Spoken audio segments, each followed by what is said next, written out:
Please take your seats. The meeting is about to begin.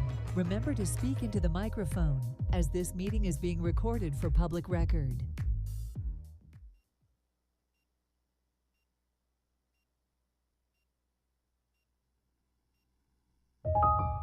Please stand by. We are going on air in 5, 4, 3, 2, 1. Okay, good morning, everyone. Welcome to the January 7th Planning Board meeting. Hope everyone had a great new year. There are some minor changes to the agenda that we will get to shortly, but first, if I could get a motion to approve the after-action report, the minutes from the last meeting. Motion to approve. Can I get a second? Oh. Okay, Scott, all in favor? Aye. Anyone opposed? Okay. Minutes are approved. Okay, so I guess before we get to the city attorney, we have to elect a chair and a vice chair. Maybe before we do that, we actually should do the city attorney update, so Okay, Nick can let great. members of the public know how they may participate when we get to that point. Okay? Thank you, Michael. Good morning, Mr. Chair, members of the board.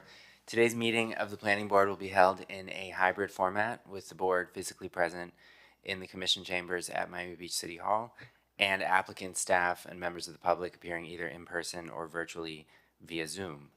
To participate virtually, the public may dial 1-877-853-5257 and enter the webinar ID, which is 861-4342-6327#, or log into the Zoom app and enter the webinar ID, which again is 861-4342-6327.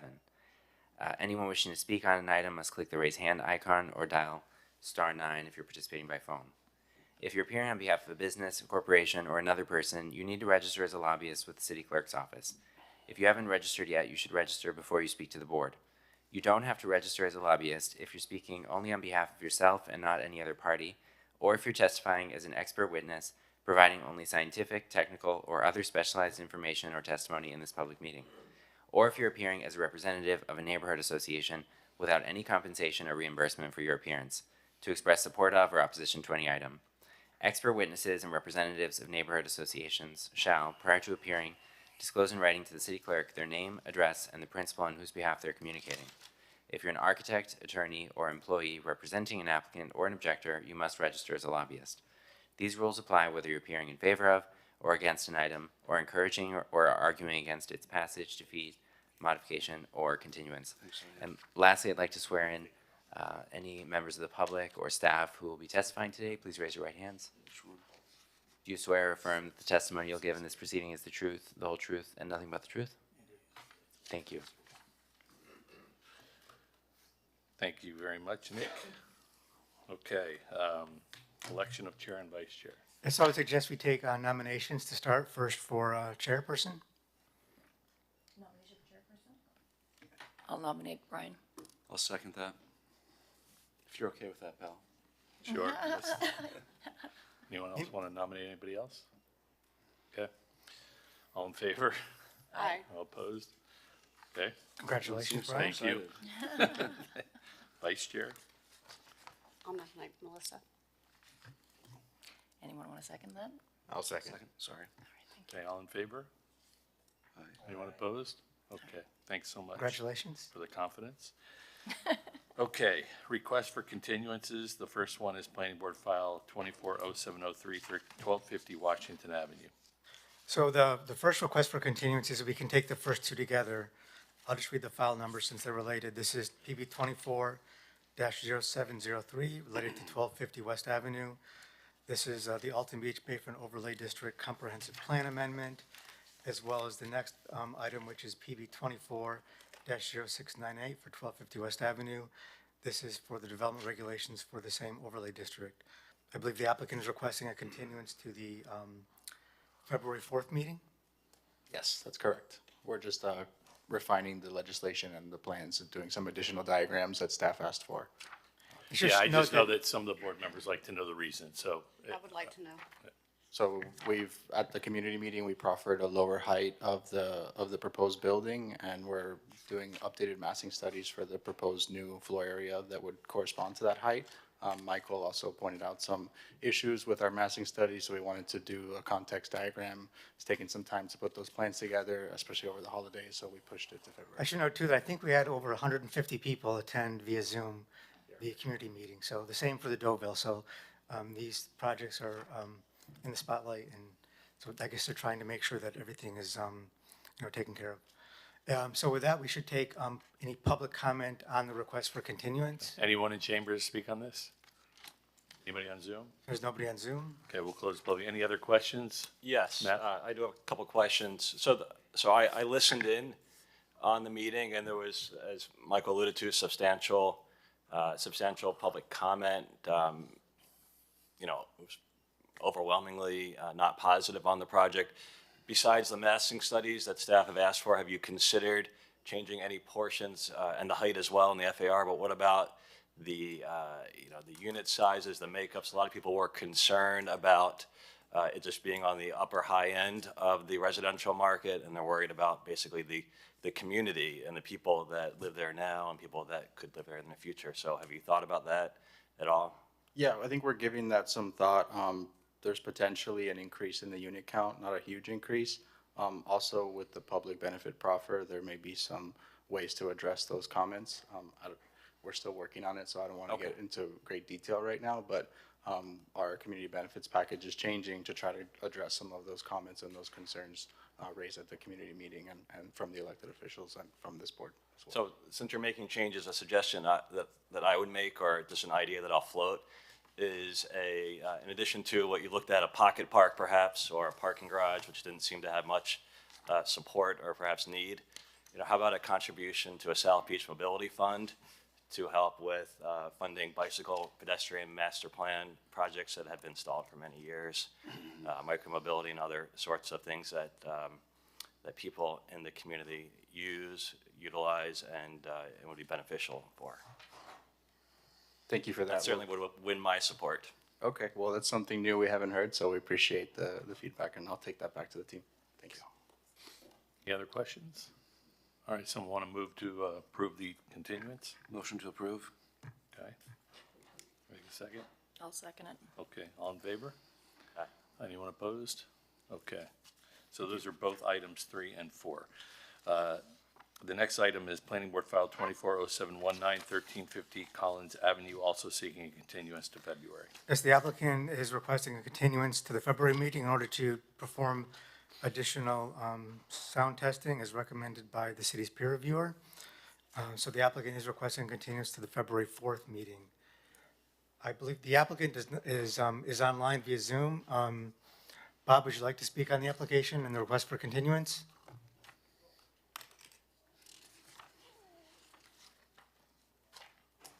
Who is it? Bob De La Fuente. I think his hand is raised. Bob, you there? Yes, good morning. Can you hear me? Sure, yeah, now we can. Good morning. My name is Bob De La Fuente with law offices at 1200 Brickell Avenue.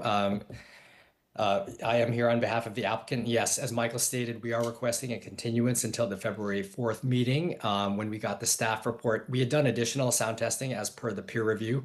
When we got the staff report, there was some additional testing that was recommended or requested. So we are asking for the continuance in order to be able to do that before the February meeting. Okay, anyone in chambers speak on this?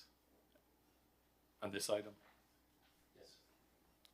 Yeah, just introduce yourself, your address, and then. Yes, good morning. My name is Juan Pablo Donofrio. I'm the owner of 1340 Collins Avenue. We're the neighbors to the south. It's actually the Shepley Hotel. I sent an email. I'm not sure it made it through, I hope.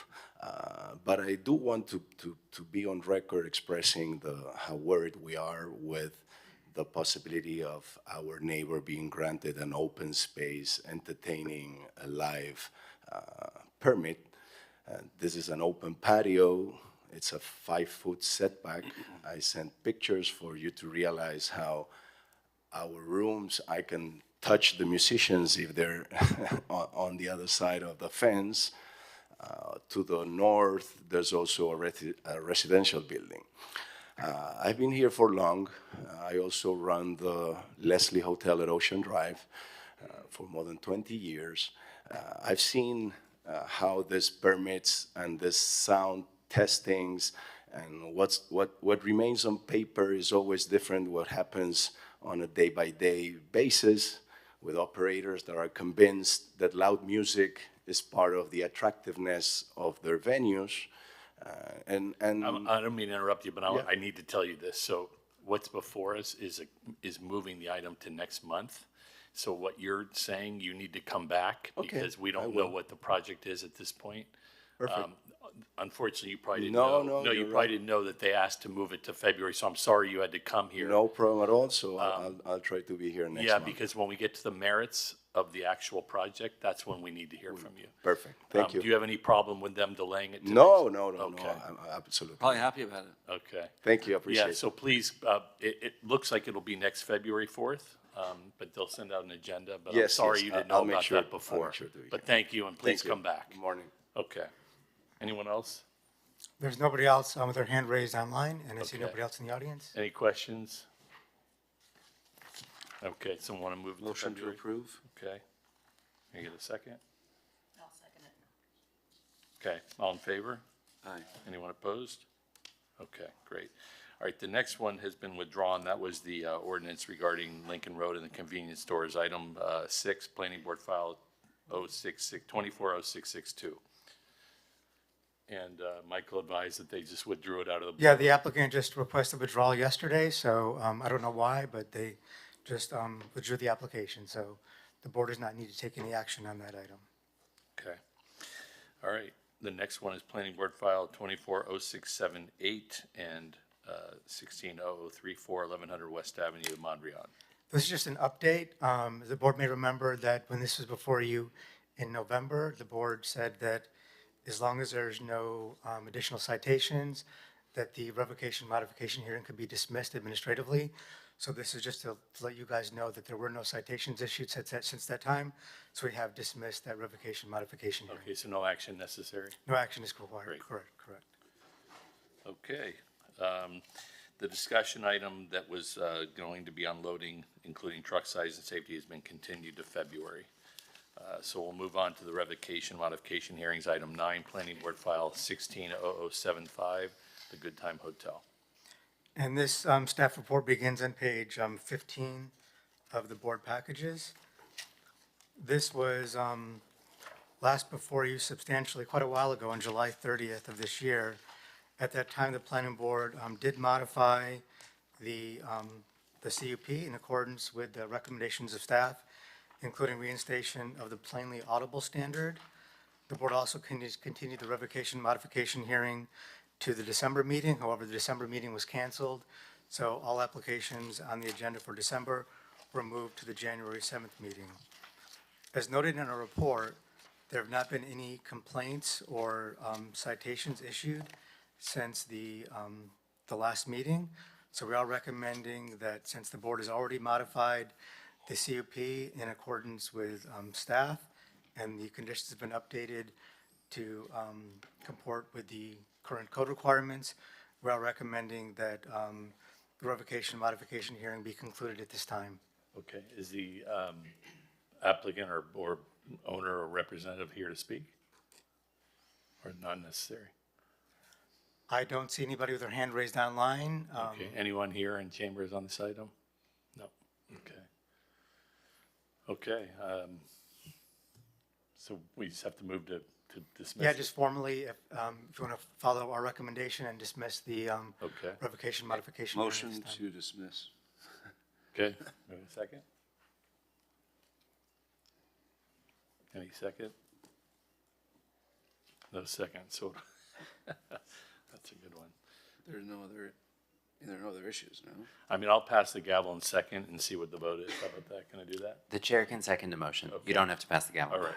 So hold on, just to be clear here, so they would still come back if there were Yes, if a, violations, right? So if at a this point, violation we're just is- stopping them from showing up every few months for reviews. right, basically, if there's a new violation issued, we'd start the process over, Correct. send a cure letter, and then they would. I'll second it then. Okay. Yeah, at this point, I think I'd be in favor of just ending it.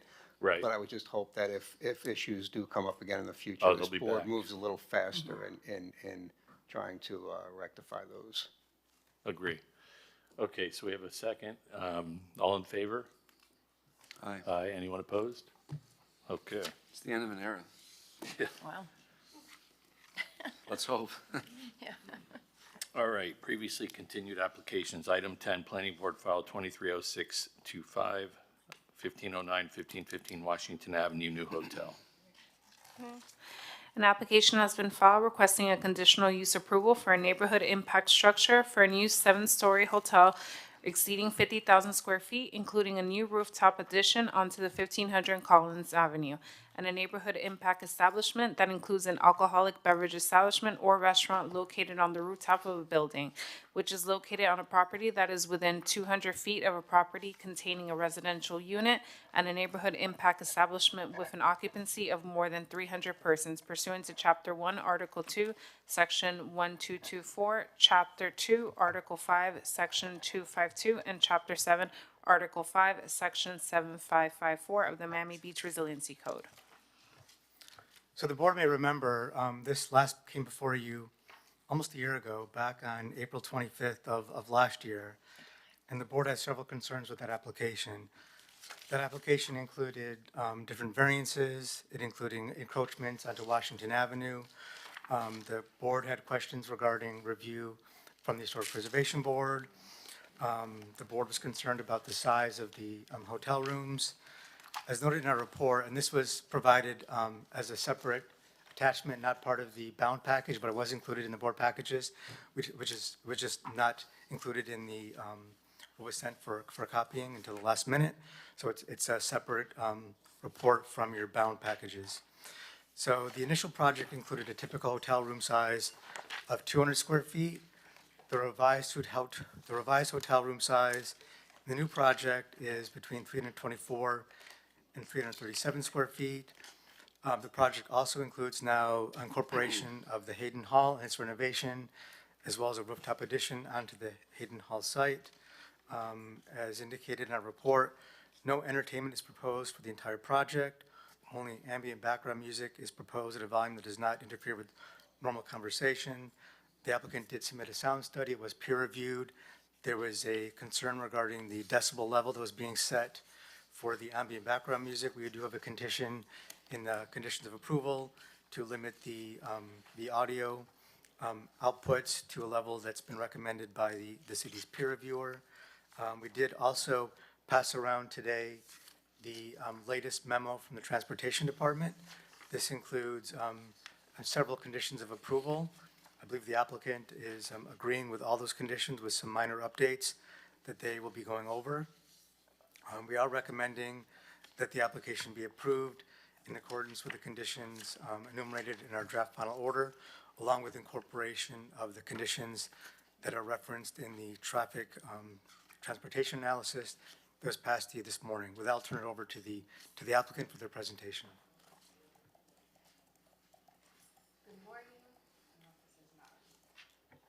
Good morning, Emily Balter, Burkardell, Fernandez, Larkin, and Tappanez, offices at 200 South Biscayne Boulevard. I'm here today on behalf of 1515 Washington Acquisition LLC. This is partners Gavin Crescenzo and Xaver Kreichbaum with Kaya Real Estate Group. If we could bring up our presentation. Thank you. And just for the board's edification, this packet is attached to at the end of your packet. I don't know if you found it. Okay. So the project before you today is now an assemblage of 1509 to 1515 Washington, as well as 1500 Collins Avenue.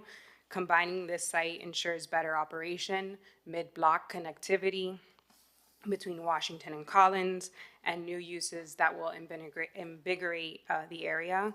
The applicant came before this board in April of 2024 with a hotel that was just limited to Washington with minimal amenities. Since then, the applicant has retained new architects, entered into a joint venture with the owners of Haddon Hall, and sought a new hotel operator. As you will see, the units are larger, the amenities are 5-star, and overall the site is more efficient. We believe that your feedback at that April meeting resulted in a significantly better project. To quickly introduce our team, We have the architect of record, Norberto Rosenstein, our landscape architect, Ken Gardner, sound engineer, and Andy Swerdlow from Criterion Acoustics, traffic engineer, Joaquin Vargas from Traftech, structural engineer, Yusuf Hachem, as well as my colleague, Michael Larkin. And of course, the designers of the project, Rotate Studio, I'm joined with Chris Evans. Good morning. How could I forget? Today, we're respectfully requesting 3 parts to the conditional use permit. Part 1 is new construction exceeding 50,000 square feet. 2, rooftop restaurant within 200 feet of residential uses. And 3, the neighborhood impact establishment for restaurants not also operating as an entertainment establishment with an occupancy of 300 or more persons. Chris and I will go back and forth. Hopefully that will lead to a clear presentation. We might exceed the 8 minutes that we have left to walk you through the overall project, each of the uses. And then after Chris, I'd like to briefly go over some of the modified conditions that I passed out. I also passed out our summary of the conditional use permit, so you can follow along, but I'll now pass it to Chris. Good morning, Chris Evans, Rotate Studio. I'm the principal in Houston, 65 Briar Hollow, Houston, Texas. So I just wanted to introduce the site real quick, just to make sure we have the vocabulary. Obviously, we're located between Collins and Washington, just north of Espanola Way. The main entry now of the property is going to be through the Haddon Hall entrance, which is the historic hotel. And then as we go west on the property, we have the Campton Apartments, which is being converted from apartments into a single-use retail amenity spa. And then we have the Washington building, as we're calling it, which is the storefronts facing Washington Avenue. That building will be demolished and rebuilt at the taller NVDB of 9. And this is, and then the 7-story hotel tower above that. The main pedestrian or vehicular circulation, the entrance is off of Collins for the hotel, additional drop-off and street parking on the west side of the property along Washington Avenue, where we have a secondary entrance. The pedestrian entrances match that. I think the important thing here is the service circulation. We have created a corridor that runs along the north and the east sides of the property. That's kind of an open air corridor that allows services to kind of move through the property, and all the loading is taking place on the street loading spots. You can see the diagram in the lower right. There are an existing 3 spots there. The parking department has requested an additional 4th spot for that loading, and so that loading would take place there and move into the building. There will be no deliveries that take place earlier than 9 a.m. Refuse and recycling will be no earlier than 8 a.m. and there will be a dock master present during loading and deliveries during that window. Just a quick overview of the site. You can see the entrance there. We have the kind of the gardens on both the front, and then we have the historic courtyard in the center. This is the Haddon Hall pool. We are maintaining that pool and re-landscaping and detailing around that. And then the historic Campton Apartments in the open lawn in front of that, with the historic banyan tree in that courtyard. Thank you. Next page. Just a real quick, just so you understand kind of our design intent, we're really leaning into the kind of the Spanish roots of the area. We're just a half block north of Espanola Way, and that great precedent, and then really working with the kind of combining that with the streamlined modern that is prevalent in the area, and so trying to create a current modern interpretation of those two combinations. And just what really the important here is the banyan tree. We love this banyan tree. It's such a kind of a mythological tree. It's very connected to to many cultures. And the beauty of it is it expands, and the aerial roots that connect the whole property, similar to our property, I should say, is we're trying to, as we start with the Haddon Hall and we're connecting these other buildings using this concept of a banyan to tie those all together architecturally. Thank you. This is a view you can see. This is a pedestrian view from across Collins. So you're looking at the historic Haddon Hall entry. As you can see, it's largely the same as it was, just improved and restored, and bringing in some color on the facade. This is a slightly elevated view from one of the balconies across the street, but what you can see here is a little bit of more of the overview of the property. You can see the fourth floor addition on the north side of Haddon Hall. In the distance, you can see the Campton Apartments on the left side there with there's a roof terrace being added to the top of the spa deck. And then, of course, the new 7-story tower with the restaurant pool deck on the 7th floor. This is a view kind of from the corner of Espanola looking towards the property. You can see the Campton there on the right, which is being largely restored and maintained as it is today, but improved for site connection and activation on the Washington corridor. And then you can see to the left the historic Washington building facade, which is being reconstructed at that higher in VDB for flood in the future. And then you can see the 7-story tower on top of that, and some of those details we discussed with the kind of those horizontal planes of the art, the streamlined modern mixed with that kind of banyan concept. This is the interior courtyard view. So this is the historic Haddon Hall pool deck, which is being re-landscaped to work with the new buildings and the new complex. Just quick some of the materials, we're going to skip past that. And then moving into the, we'll start with Haddon Hall there on the right. If we can go to the next page. This is the main entry, the drop-off and approach. We have the grand lobby. The north side has the event hall in the pre-function zone as well as a small prep kitchen.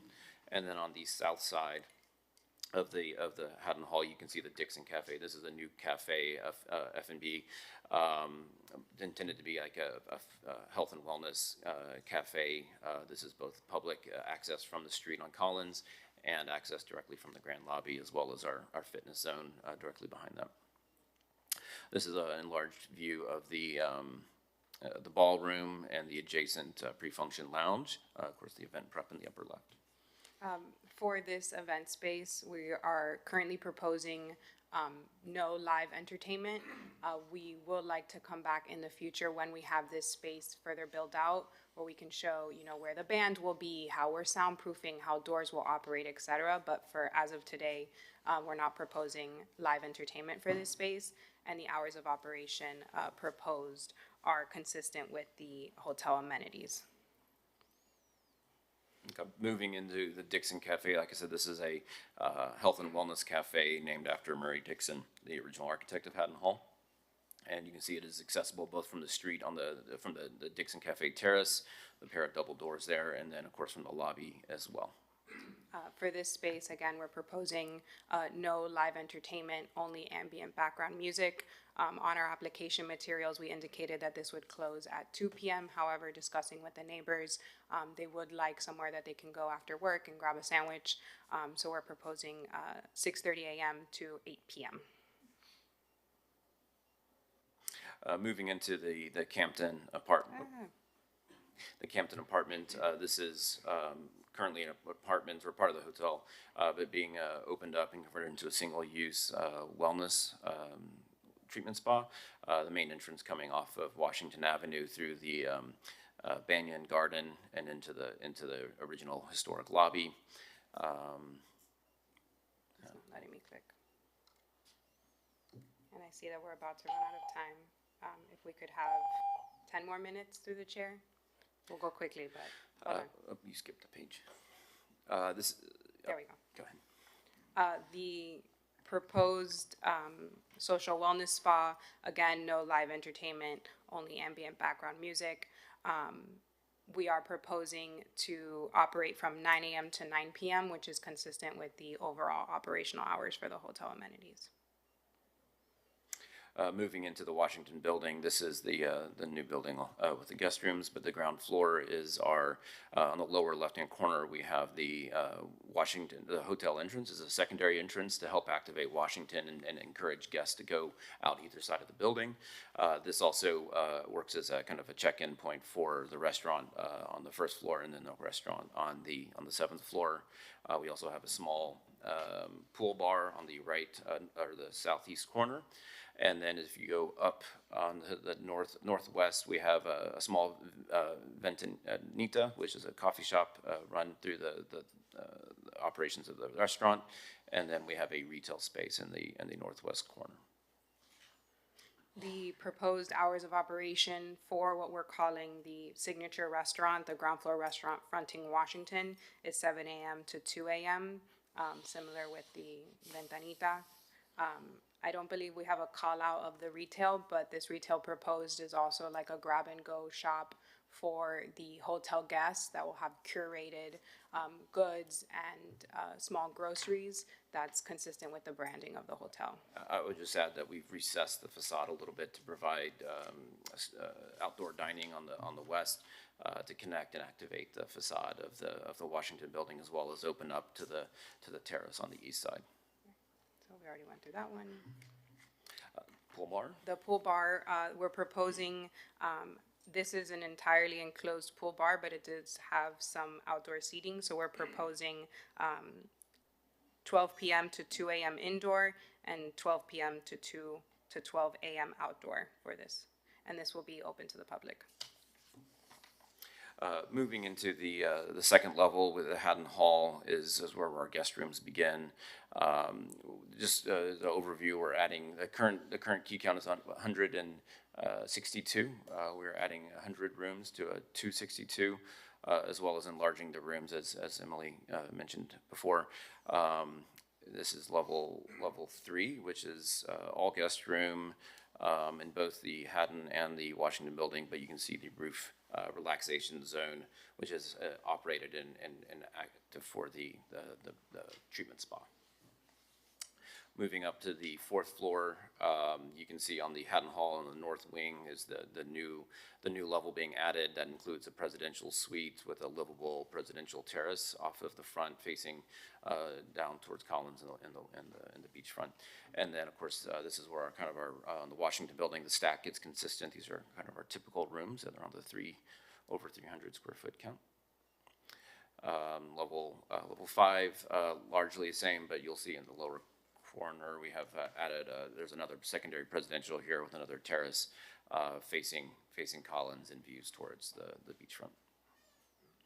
And then level 7, this is where we have our restaurant and a small pool feature. This is the bar itself is fully enclosed. It is specifically focused to face to the east and towards the waterfront and the property itself. It does not, the interior bar does not have any openings or facing towards the west and Washington Avenue.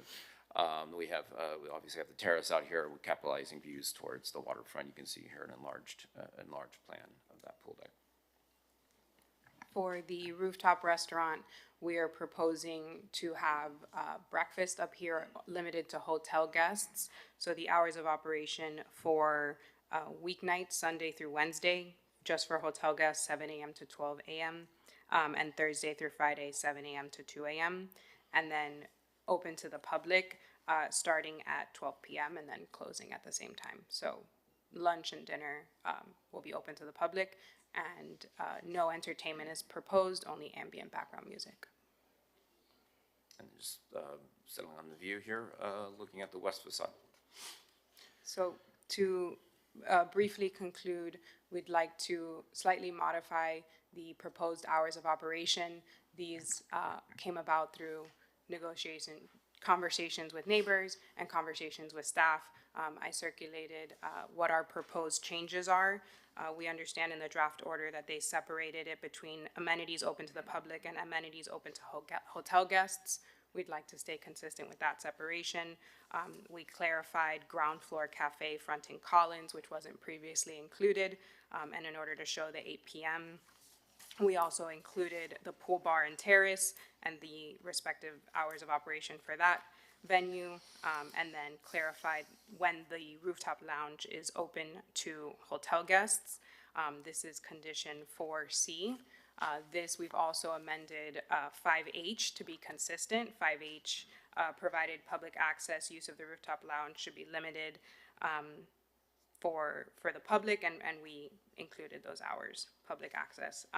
The second condition that we would like to modify is 5C. The applicant is voluntarily proffering to have a employed dock master present on site to coordinate all loading and deliveries. This will ensure minimal overlap between deliveries as well as the trucks arrive to make sure they're parked in the appropriate location. I believe Michael Belush passed out today transportation's conditions, which we've also received and reviewed. We are in agreement with all the conditions. For condition number 4, we would respectfully request to modify a minimum of 9 valet runners to provide that the applicant shall maintain the necessary number of valet runners estimated at 9. That way, when we do go to submit our TDM and this is analyzed, if it's more, we can provide more, and if it's less, we can provide less. With that, we appreciate the additional time, and we're respectfully requesting approval of the application consistent with staff's recommendation and our proposed modified orders, and our entire team is here available for any questions. All right, thank you. We'll start with public comment. Anyone in chambers to speak on this item? No one? Anyone on Zoom? We do have one person with their hand raised, Johan Moore. And before the public, do any board members have any disclosures to make on this application? No. Scott? I've received some emails from the applicant. Okay, no direct I believe communication. I think I spoke with Irene at the Art Deco Neighborhood Association on this, a short conversation. Okay. Anybody else? I met with the applicant on site. I just spoke with Mr. Larkin yesterday morning. I had 2 questions. Okay. All right, and just make sure Mr. Moore was sworn in. I don't know if he was. He was not. Hi, Johan. Do you swear or affirm that the testimony you'll give in this proceeding is the truth, the whole truth, and nothing but the truth?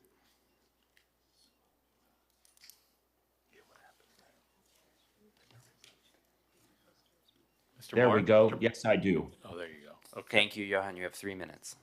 Go ahead, Thank Johan. you. Thank you all, and good morning and Happy New Year. Unlike my usual practice of speaking from a position of neighborhood concerns, I think I want to offer tentative praise to this project on that basis. They really seem to have anticipated some of the neighbors' concerns in that respect. So my questions simply come from Sustainability Committee point of view.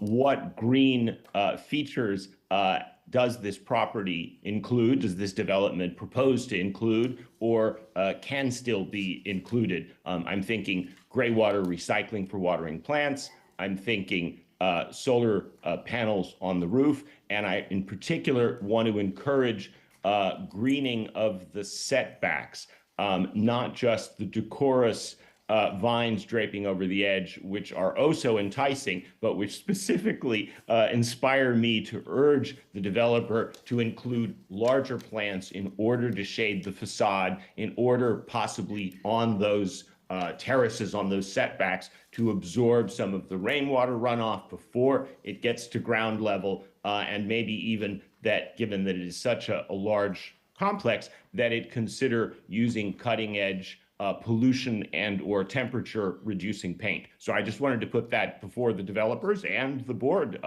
for future questions for such proposals as they come before you. Thank you very much. Thank you. Anyone else on Zoom? There is nobody else on Zoom with their hand raised. Do you want to address Mr. Moore's question? I'm happy to. I am appreciative of the tentative praise. We're not used to that.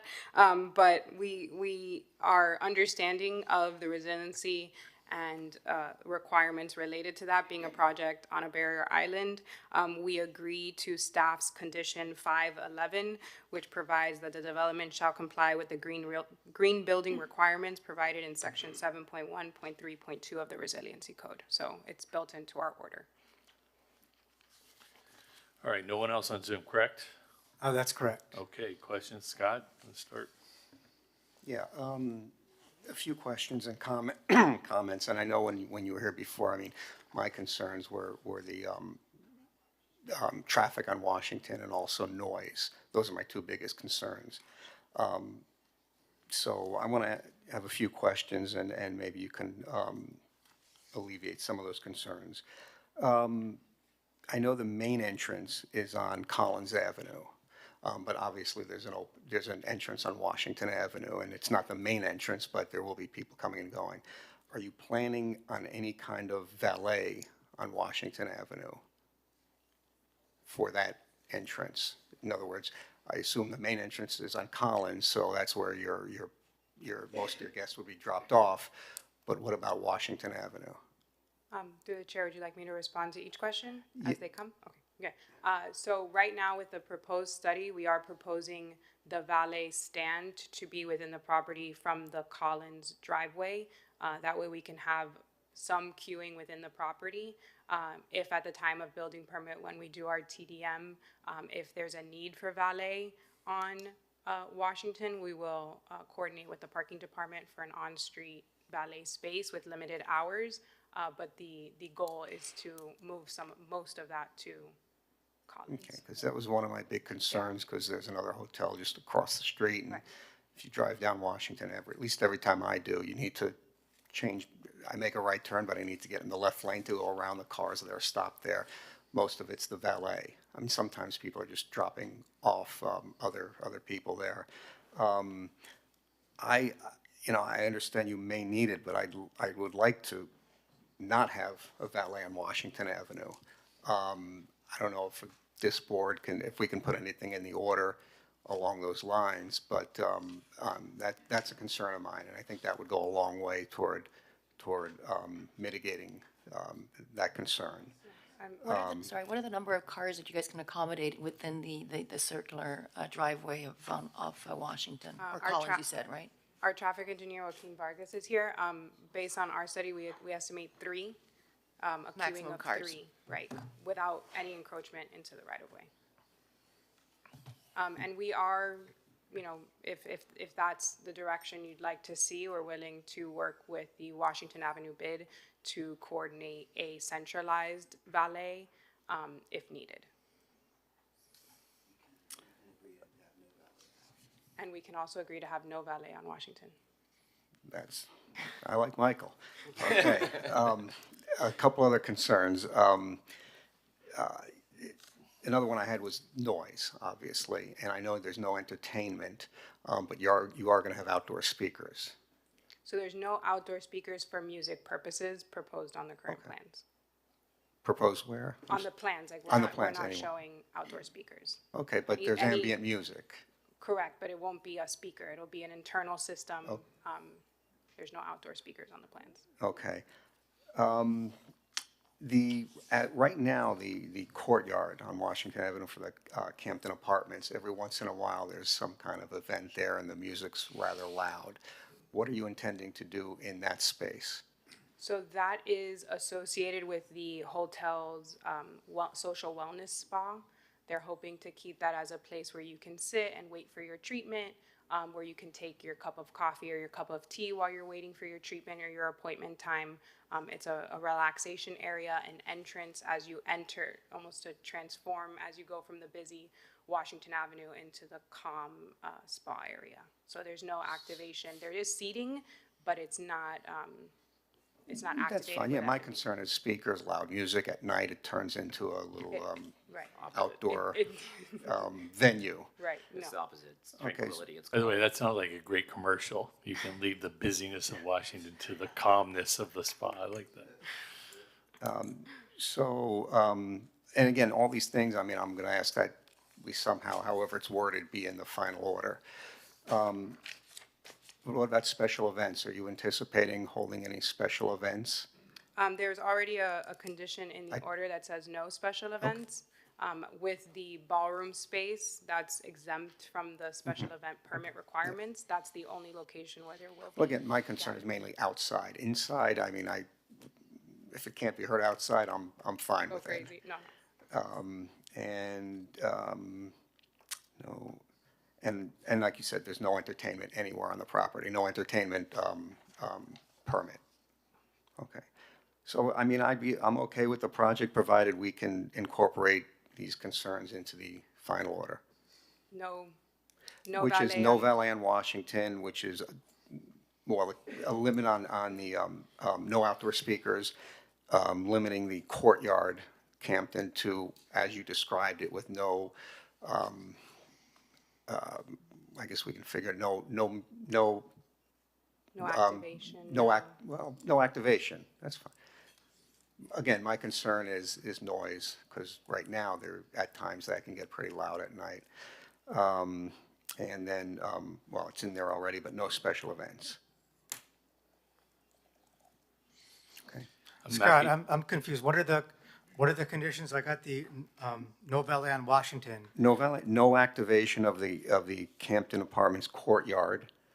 Okay. Specific to noise. Specific to noise, obviously, if Visual there's. activation. Correct. May I ask a question? Yeah.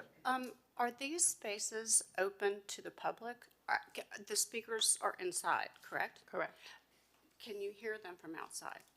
So in our sound study, the sound engineer did specify where noise could bleed into the public areas. So yes, I'm happy to have him, if he raises his virtual Zoom hand, to comment further, but to answer your question, yes. I just think since we're talking about noise, it might be, I mean, Mr. Chair, would you? Sure, if you want to hear from the. I feel like, are you going to be able to hear from the top hotel floors, music from the rooftop at any point? I'm concerned about residents, I'm concerned about hotel guests, I'm concerned about complaints, and just like Scott was saying, I think that those are legitimate concerns. And if you are having it open to the courtyard, and by the way, this project is beautiful. It is 100% improvement from the last plan that we saw, and your renovation, your restoration, it is outstanding, and I just wanted to congratulate you on that. So. All right, so is your sound engineer on Zoom? Hasn't Andy Swerdlow raised his Yes, hand? Andy Swerdlow. Andy, if you'd like to respond to Ms. Latone's question regarding sound from, for example, the rooftop to the upper floors, or from the pool terrace to the pool deck, those sound. Sure. So, and Andy, before you begin, I'm sorry, I have to swear you in. Do you swear or affirm that the testimony you'll give in this proceeding is the truth, whole truth, and nothing but the truth? Absolutely, yes. Thank you. So I'm a little bit confused about the source of sound that is concerning. We've been bouncing back and forth a little bit. Could we start with the first question, and maybe could you repeat a bit, please? Are you speaking to me or to Yes. Scott? Okay. Yes. Okay, so the first question is, if you've got an open courtyard and you've got speakers that are not outside, sorry, I'm not feeling fabulous. If you have speakers that are inside, but the doors are open to the outside, you're going to be able to hear that from the outside. And I think that was sort of what Scott was alluding to as well. Even though there are no speakers outside, what portion, how far will that noise spread? Because noise goes up and out, and I don't want to interfere with neighbors to any neighbors. And then the second question is in relation to any rooftop hotel guests that may be affected by any noise from the hotel rooftop. Excuse me. So typically, well, there's one feature of the pool courtyard that is advantageous for sound, and that is that it is in a courtyard. And typically, if there is some audibility of hotel activities from the environment into hotel rooms, that is usually managed by hotel staff. And if there is a complaint, they can comp a room, or they can, there are things that they can do, or they turn it down, and that's managed internally. Where it's really a problem is where a nearby resident can hear the sound, and that's what we focused on in the sound study. And because of the courtyard and the geometry of that, sound from that area is blocked fairly effectively, it would have to be quite loud in the restaurants and the spaces that where ambient music is planned to be heard by any nearby resident. And that's a good thing because they're not planning for it to be that loud.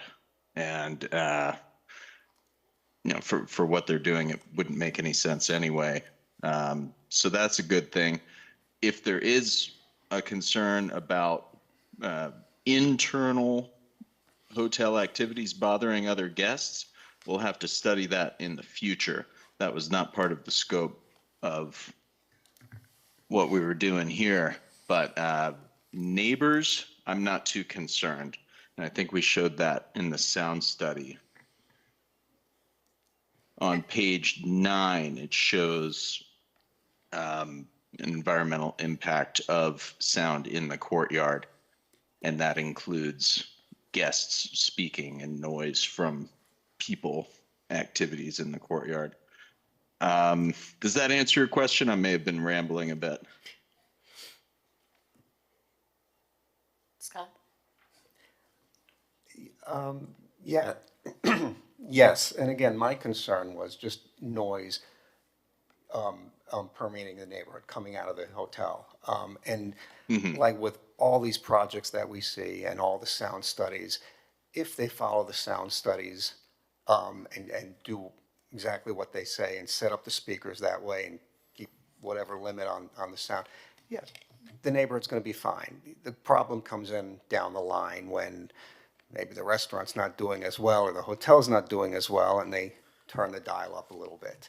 That's when the problem comes. Well, I guess, would there be So- any issue with adding in a provision? It doesn't sound like this would matter to you, but just that noise, music from the hotel should not be audible from outside the boundaries of the hotel.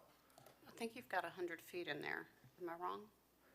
I mean, that's going to have to be really loud. That's actually, I didn't think of that, and that's an excellent point. I mean, that should be the case. That's what it is now for the good time, so the sound should be heard across If I could the just street. clarify one point too. So just to be clear, I believe the applicant does have speakers outdoors.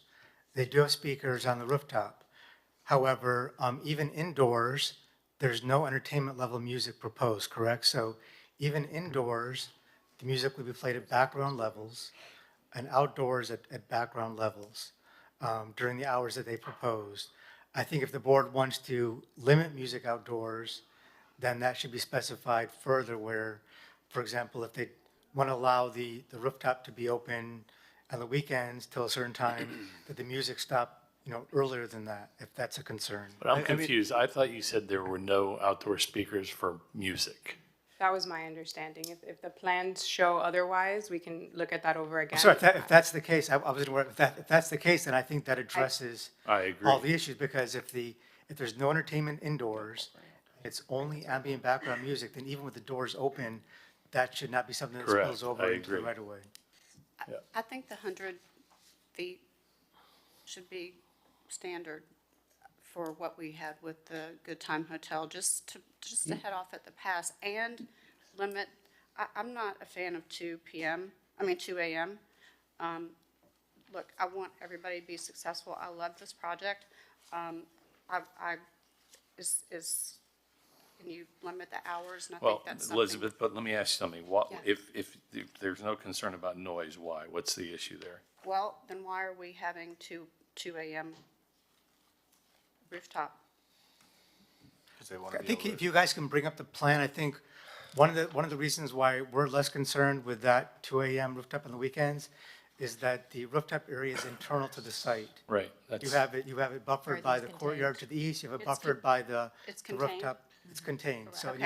you have the solid wall construction of the enclosed area itself. So we do believe that that's contained, and then without having outdoor speakers, Right. I think that addresses the but concern. how I know are that you- how they are talked you- about. The year would be well taken if it wasn't for that, but that's the only reason I But asked. how are you want to have ambient music outdoors, but you're not going to have any speakers? How to explain that?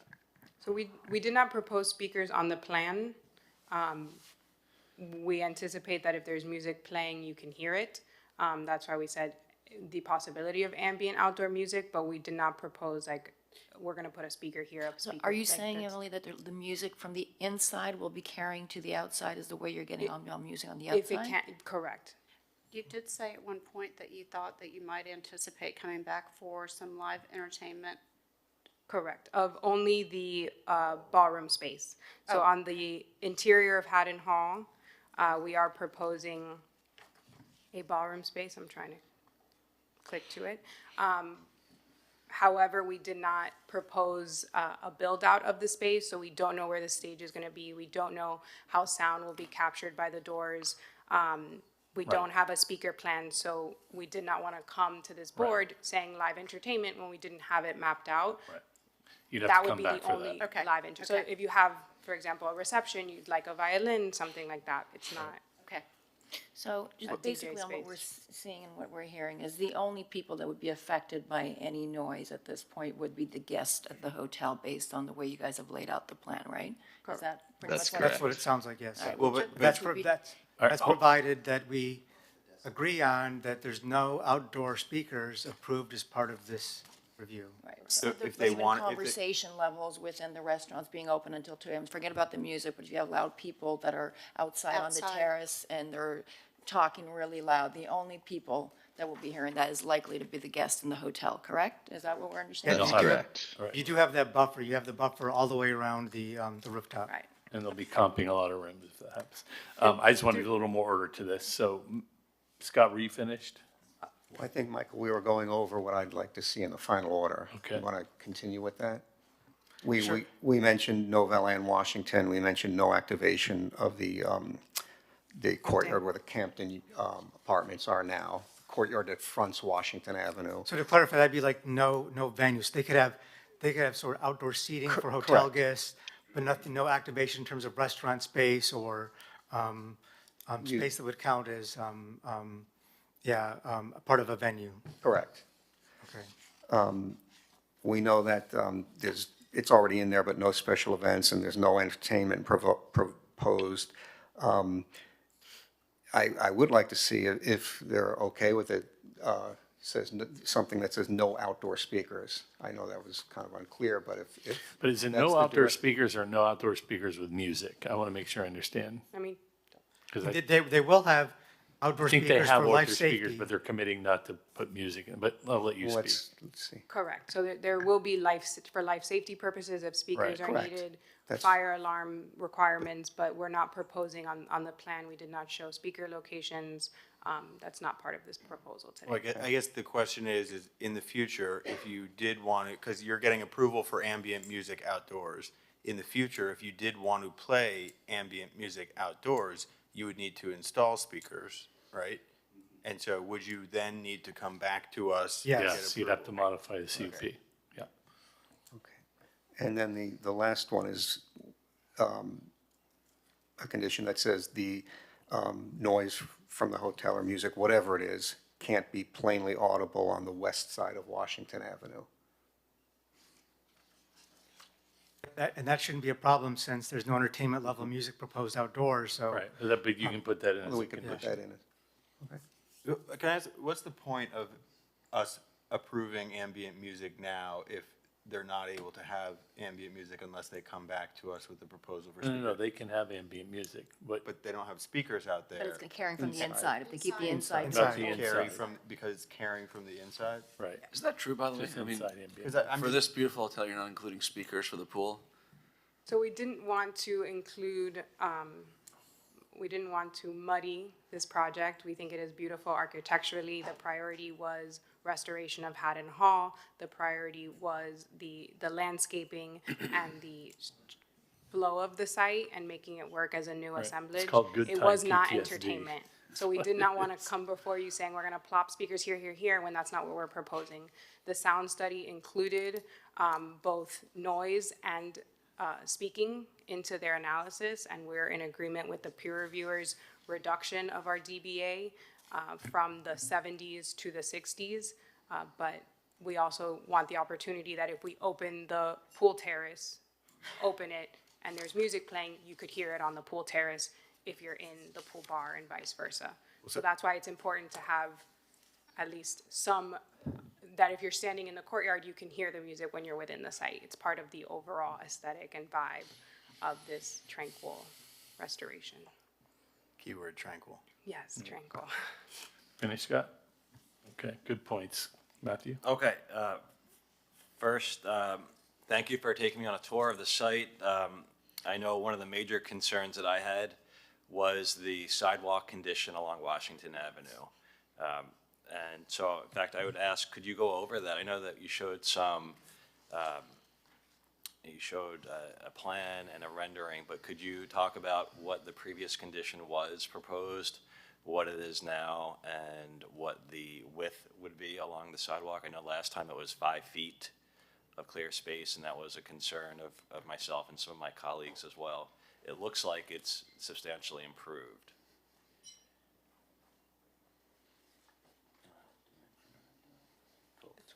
Yeah, you have 12 foot to the first step that leads up to the elevated terrace, dining terrace there.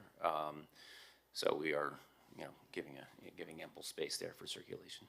Because when Emily and I were walking, it was crowded. It was a weekday early afternoon, and it was already pretty crowded out there. So it is very important that we maintain at least what's there today, which sounds like we are.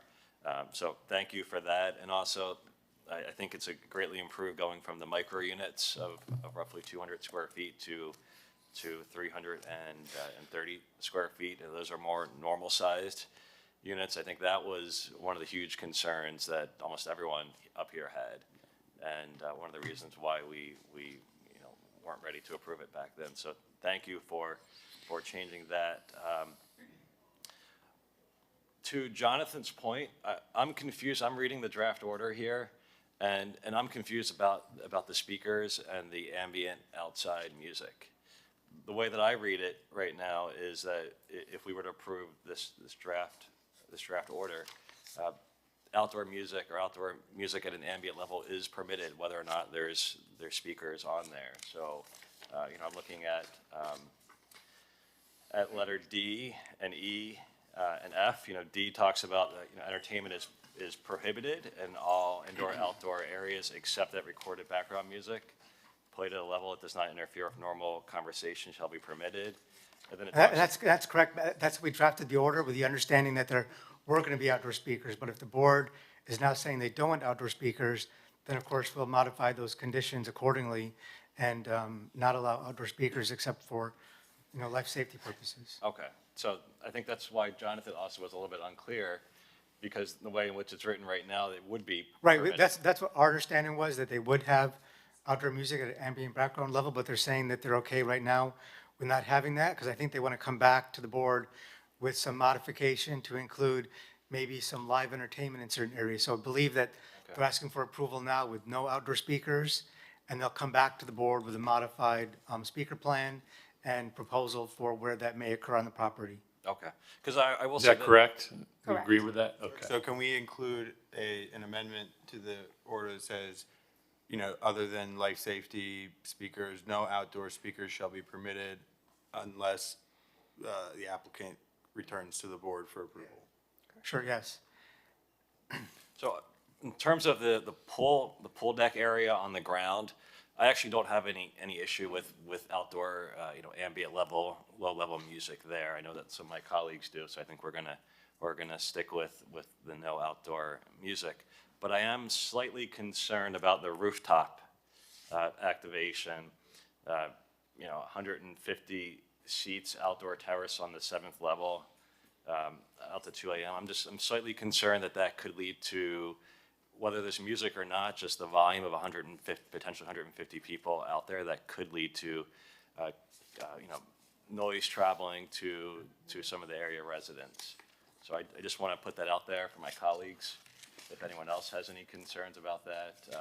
But otherwise, I think that you have taken our feedback and you went to the drawing board and you all have addressed most of the feedback. So thank you for that, and it's a greatly improved project. Hey, Matt, I think he said it was buffered all I the think way maybe around. if you guys can pull up the plan to show on the overall site plan where that accessible rooftop Yeah, it's deck is buffered. located. The That's a overall good site area, plan, yeah. This one? No, the overall site plan. That shows the rooftop there, or with the roof level. Maybe Oh. level 7, I think is. I click, but then it doesn't click. So as we wait for the plan to catch up, you know, the bar will be enclosed, right? So that's indoors, and there is both, it is both enclosed and separated. There's also a corridor, a guest corridor that separates that from the actual exterior facade. So there's quite a few buffers there, and then obviously we are trying to obviously shield the west so that we're focusing more. But how on about to the activity. east as well? The east is really looking towards the beach, and so that is not buffered. That is trying to maintain those view lines in the corridor to the beachfront. That's hence the kind of the goal for this. You have the 100-foot buffer of the adjacent building to the south, which you're part of with no activation right. And then you have the courtyard plus the Hayden Hall site, so that's a big buffer before you get to Collins Avenue. So that's where our concern is less. So I do think that, you know, that also there's a pool up there, right? So that does limit the occupancy in terms of like a congregation area. I don't know if you want to add something else. Is that also seating on the lower left? That is correct. Yeah, maybe something can be done there to sort of break up that massive seating. Definitely looks like an ambitious seat count for the rooftop. I don't know what is in mind there, but, you know, I'm putting that out there. I know there are some residential towers to the east, and noise does travel. I'm just trying to think of possible scenarios here that could come into play in the future if this was built as presented here. So we had recommended closing that outdoor area at midnight, 7 days a week.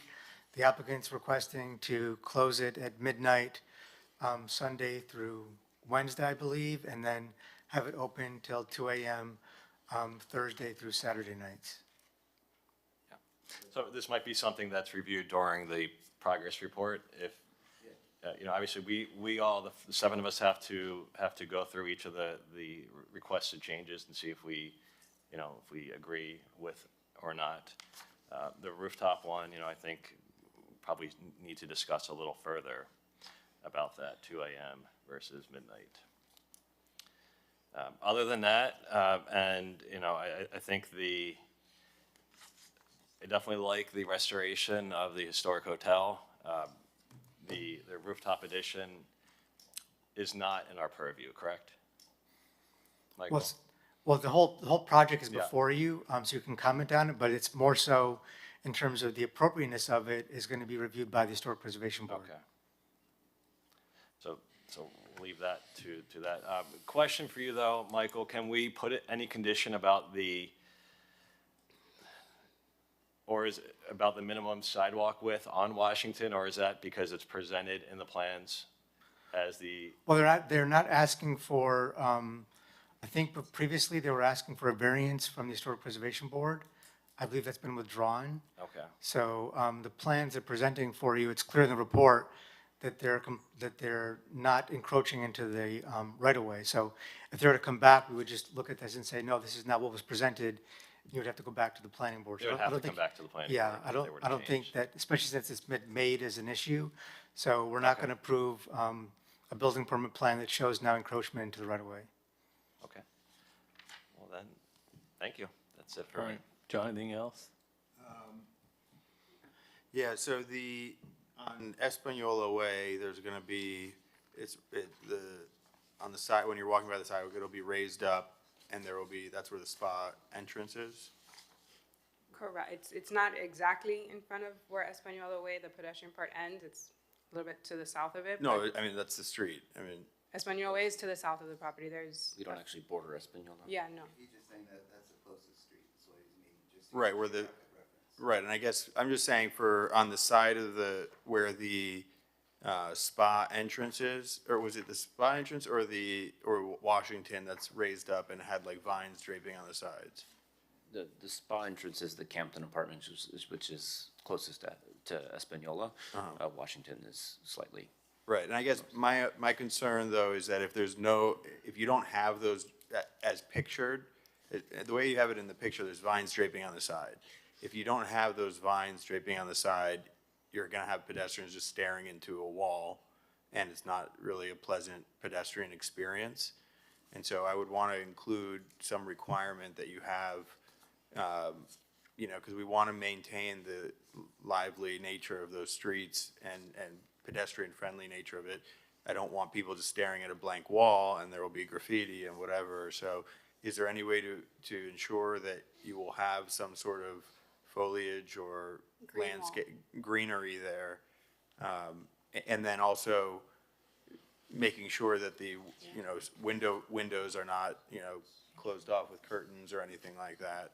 I think it's probably your intent to have that open, but I just want to make sure that that's okay with you all.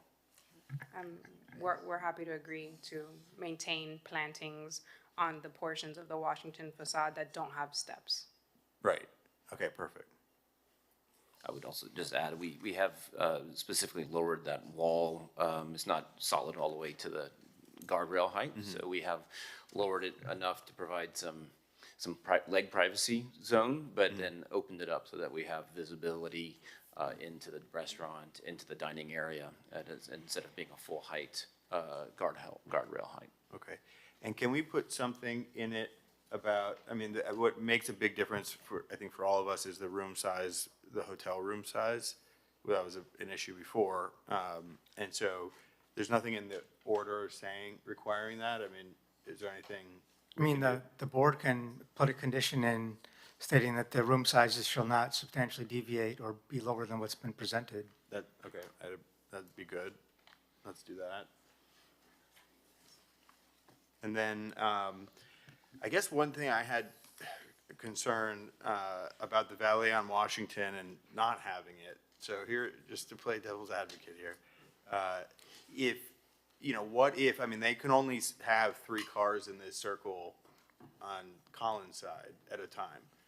And what if you can have like 20 valet guys, but you can't make those cars move any quicker when people are getting out and going into the ballroom. And I'd hate to not have an alternative solution.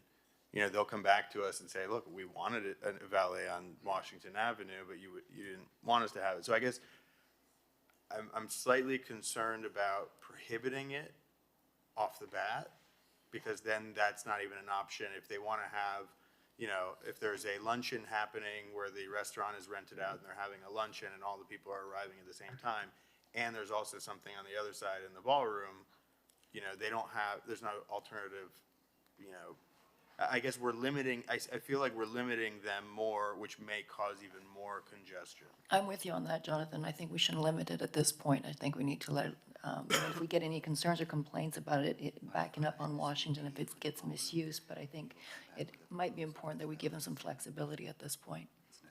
I think that area on Washington isn't necessarily a huge, one of the tighter, like areas where you're really deep into South Beach, but I don't know what. Well, what's your preliminary plan with that? To have LA, or you didn't?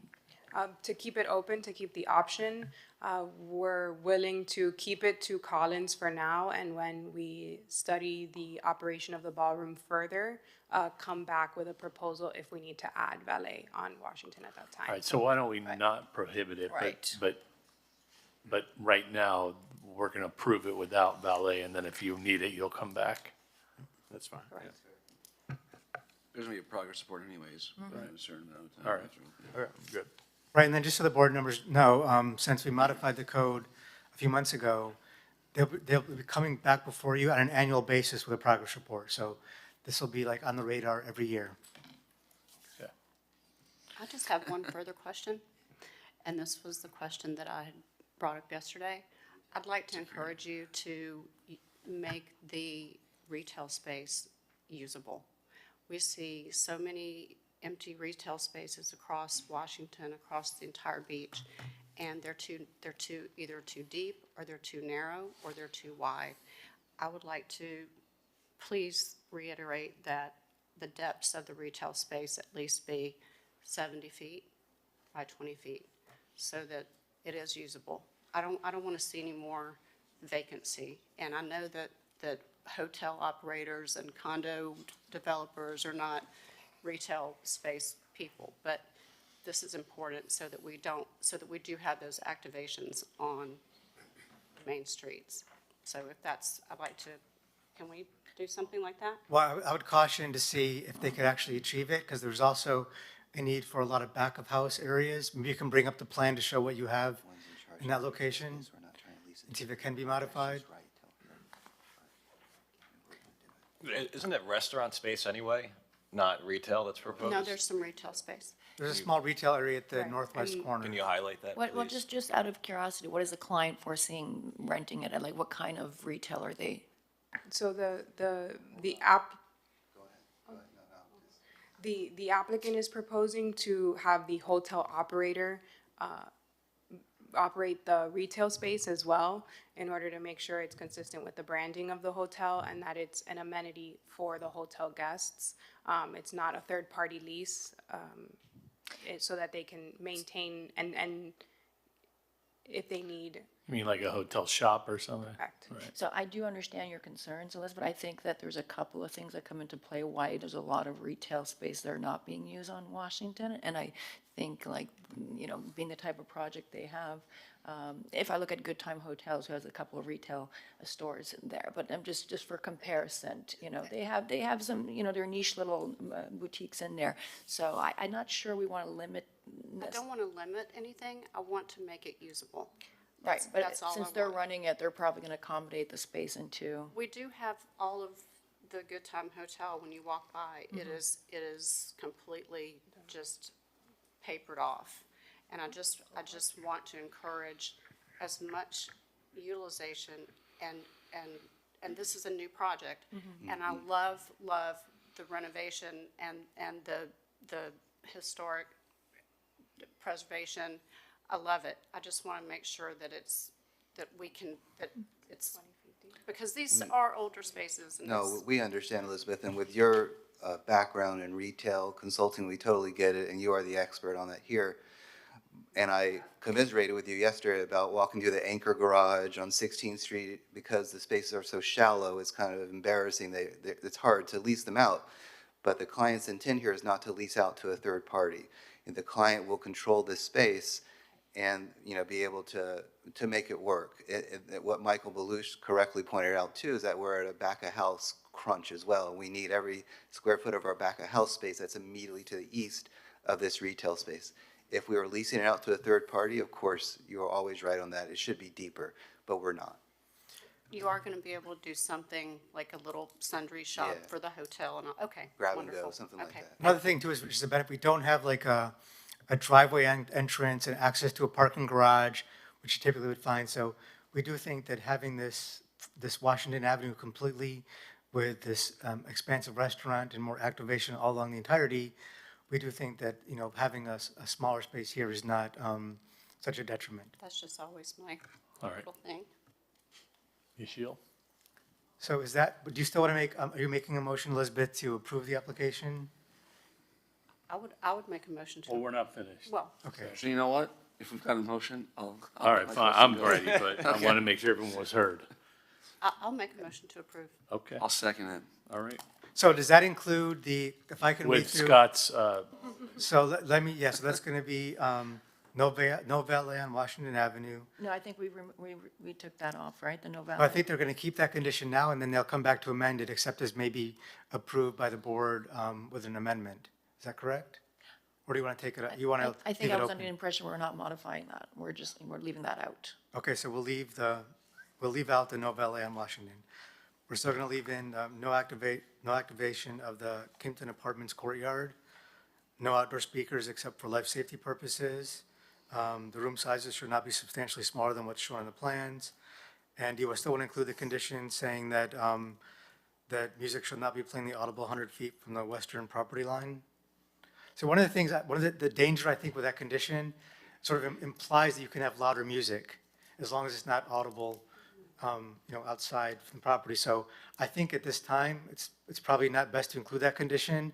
I would include that if the board in the future approves some level of They come entertainment. back. I think if they come back, that's something. we I just can don't want to have address. it, have No, it be, you know, I agree. confusing. So we won't include that condition. Was there any other conditions? They have to comply with the green building standard requirements. I know that was noted. The planting on the Washington Avenue. What's the condition regarding the planting on Washington Avenue? We shall maintain planting on the Washington Avenue frontage. As shown in the renderings? Yeah. And also our Can I proposed, stop you there for a second? So, I don't want to get into the weeds, no pun intended, but if you have plantings that are going into the right of way, right, that could intrude on a clear pedestrian path. Would this be something where you'd build planters into that wall? That's correct. We have planters built into the wall, Okay. or irrigated planters, to make it easy to maintain and, so that is not going into the right of way. Yeah, that's clear for us. They wouldn't be able to then build these planters into the right of way. and then in addition to those four, And then are you agreeing with the applicant's proposed conditions that they handed out in terms of the hours of operation, in terms of the activation? Are we all okay with Yep. 2 AM I'm on the okay rooftop? with it. Yeah, I think Yep. based on what they presented, I think. And the dock master, I think there's no issues with that. Right. and then the necessary number of valets. You guys put it at 9. Is that what you had as a number? So the Transportation Department's condition provides that we shall maintain a minimum of 9 runners. We're proposing to maintain the necessary number of valets estimated at 9. Yeah, I think that's fair enough. I mean, yeah. At your I'm progress sure- report, we'd see if that. Yeah, was- that's Right, fine. there'll be some That's fine. adaptation at some point. Okay? Yep. All in favor? Just before you Aye. do that, Wait, just to clarify hold on. one thing. You're not including the not plainly audible west of Washington because there's no outdoor speakers. Right. Okay, I understand that. The valet, and I guess the board's will to take that out, but right now they're saying 9 operators. Does it say specifically on Collins now? And would they have to come back Correct. to it us said- if they want to move or add one on Washington Avenue? Well, we'll leave that up to the Transportation Mobility Department. And their condition provides the applicant shall maintain a queue length of at least 3 vehicles within the circular driveway at 1500 Collins and maintain, and then are proposed, the minimum necessary number of valet operators, et cetera. So it's condition number 4 in the Transportation Department's memo that they circulated today. It says Collins. I just like maybe you can reach out to me. I mean, if they do decide to put a valet in Washington, I'd like to have a little bit of input on that. Of course. They would have to come through, they would have to come they'd have back. to come back They- here and planning they would board They to have have Okay. a plan Okay. for Washington. Okay, everyone in favor? Aye. Anyone opposed? All right, thanks. Thanks for coming in Congratulations. from Houston, right? Is that what you said? Yes. Well Great done. presentation. Well Thank you. done. Thank you for your time. All right, new applications. Planning Board file 240721, 49 Collins Avenue Parking Garage. Right.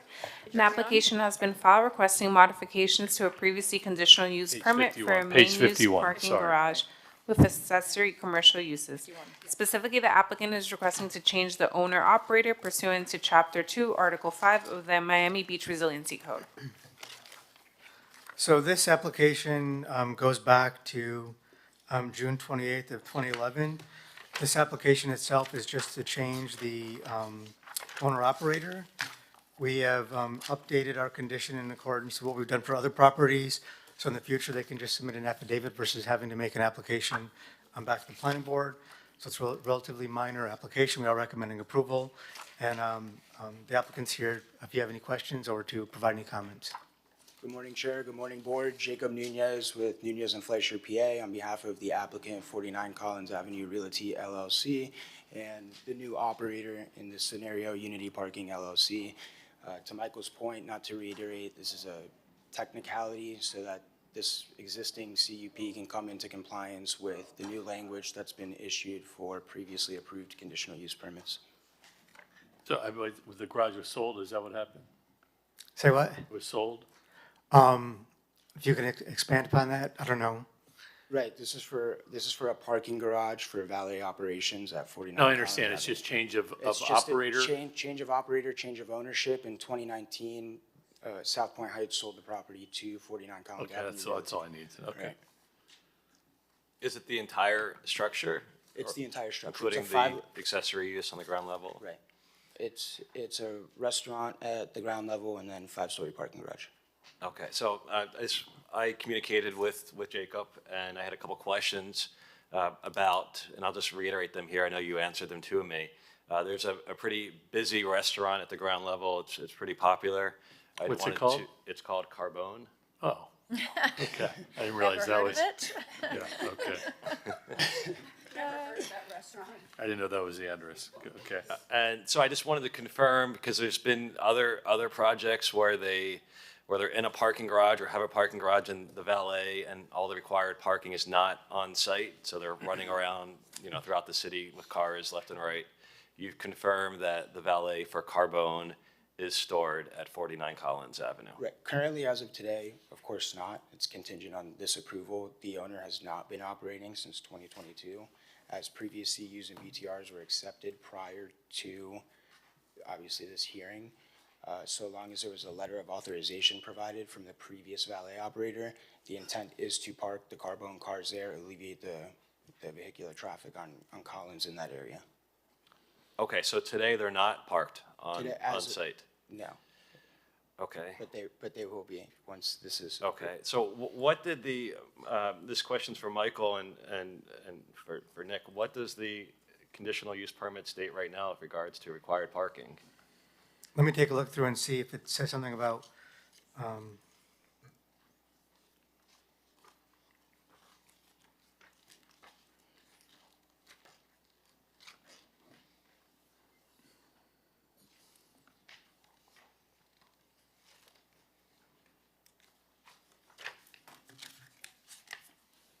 so it does indicate under condition O, page number 2O, on page 55 of the board packages, the off-street parking requirements for the accessory commercial space shall be satisfied within the garage. So they are supposed to be providing parking for the restaurant within the garage. Okay, please don't hate me for this, but, and I know this is more of a formality, but I'd like to modify this to include language that valet storage as well for that accessory use would need to be stored in the garage. I think the garage is all valet. There's no self-parking. But I'm saying valet storage for the accessory commercial use on the ground level would need to be stored in the garage. Can I add to that point? There's a restrictive covenant that runs with the land right now that stipulates that if that garage is going to be operated, it's operated by valet. So I think that would satisfy that condition. So I think there's a little maybe I'm being unclear, that the valet for the restaurant at 49, whatever the restaurant may be now in the future, would need to be stored on location in that garage. Right, so you're asking that right now the valet may be taking cars elsewhere. You want the valet that's on the street, that's taking those cars, to take them to the garage on site. But is that a condition we can impose on Right. this one, the operator, or is that? It was, Like sorry, continue. No, I'm trying to understand, how do we, you're saying if Well, the- Carbone, if Right. whatever restaurants there has a valet service, right? How do we compel them to accommodate Matt's concern that they park in that garage? I guess it's saying that if there is a valet service on the street, there Which there should is. also be one in the garage to service and park it's hard for us to tell exactly where someone is if they're going to that restaurant or going someplace else. That's my question. So it's difficult to manage that if the city has approved a valet operator on the street. So that is something that it is difficult to manage that. But I've seen other projects, mixed-use projects, where it's been a requirement that they store, including valet, on site. If I understand, you're saying any valet that operates for whatever restaurant is at that address, that they are compelled to park the cars in this garage. Is that what you're talking about? Yes, yeah, this is a parking garage. No, I understand. I'm just And- trying to think, yeah. like, mechanically, how we enforce that. Or can we, like at the end of the Because day? because they're not tied to this, you know what I'm saying? Like the restaurant or whoever they may retain. I don't know how we compel them to What have is- to what use is this your main garage. concern, though? I understand what They're you're saying. also- It's a good point. No, but I just don't know they're how we do also that. operational, so what are they doing right now? Are they currently parking in a different lot? Yeah. They're parking them in a different lot? I believe on street. So how could we now come in, I guess, after the fact and have them redo their whole business plan? Who knows what additional costs or? I think that it was intended. So I understand Matt's point. I just don't know how we enforce I, that. I don't understand, Matt. What is your point? What are you trying to Okay, prevent? so this is. What are you worried about? So I understand what we're trying to fix here. Okay. Are you just trying to limit the Well- amount of traffic flow from the restaurant that's there driving to a parking Well, absolutely, garage that would yes, be further away? if But you- I do understand your concern, Yeah. especially around that area, because all that stuff adds some traffic. But I think right now, we're dealing with two different entities, and we can't really, right now, lay something on Carbone or whatever restaurant that is there when we're actually just reviewing an application right now for a specific garage. So we're having, like, we're mixing confusing. So I think that clearly the intention when this project was approved was that parking for the accessory restaurant would be provided in the garage.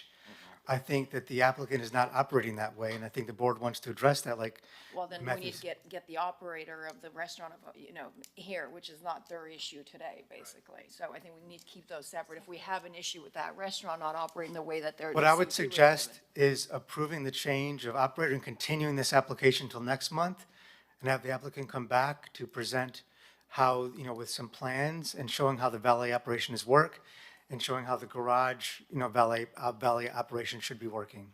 But Yeah, the but I don't- applicant is not the operator. Yeah, I was gonna say, I don't think That's that'll, two separate- right, it doesn't address what Matt's concern is. Michael, is the restaurant operation subject to a separate CUP or no? I don't think so. I believe. So then maybe we could also invite the restaurant operator to attend that if the board decides to continue. Yeah, I don't think, they're unrelated. I mean, Yeah, And I and agree.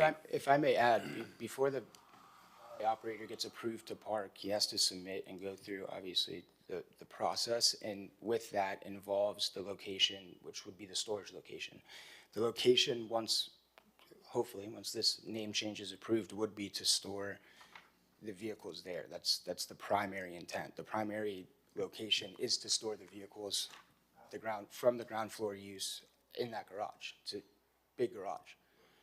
They Right, don't I'm want saying it outside. mechanically, so you're operating the garage, so you would have to have a situation, or an agreement with the valet company. Which they are in privity, which is why the operator and the new. Oh, they are in owners- privity, the operator and the valet company? Yes, and one of the conditions is to have the ground floor use park in the garage. Right, that's all he really wants. But so- we can include that Exactly, condition that the exactly. storage location. We for want the- what you want, it sounds Exactly. like, so. The okay. storage location for the valet operator shall be within the garage.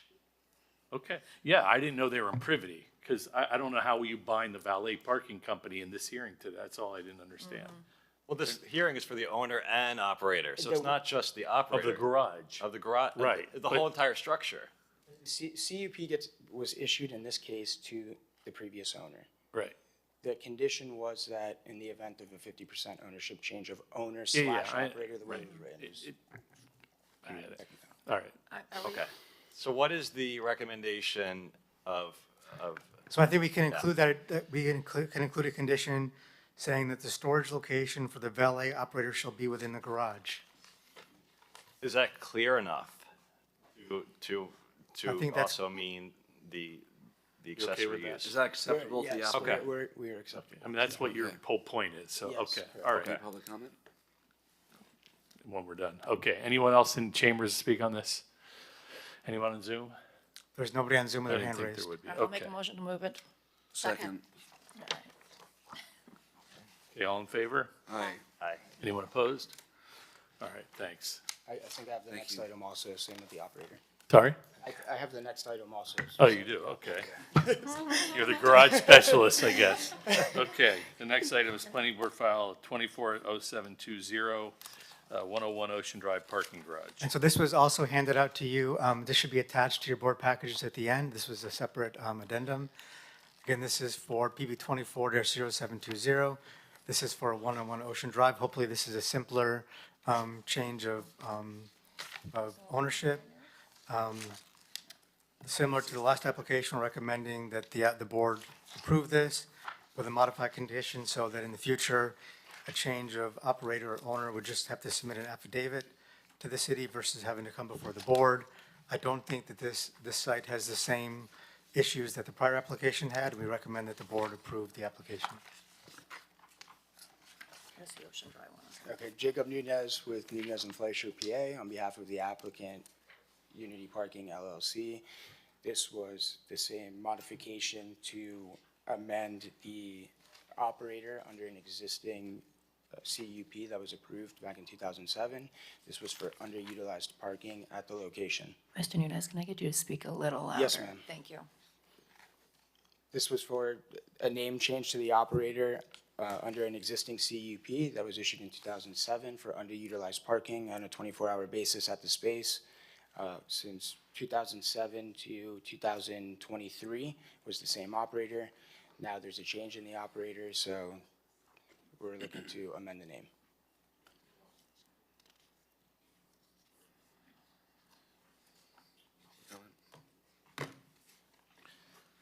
Anyone here to speak on this? Anyone on Zoom? There's nobody on Zoom with their hand raised? Any questions by the board? So no questions, but this one's a little easier, I think, because in their letter of intent, they included a letter discussing the, I guess, the uses of the parking garage and the various requirements of the tenants of the building. There's the Santorini's, there's a hair salon, and there's Prime Italian, and those are all stored on site. Yes, sir. Do I dare ask?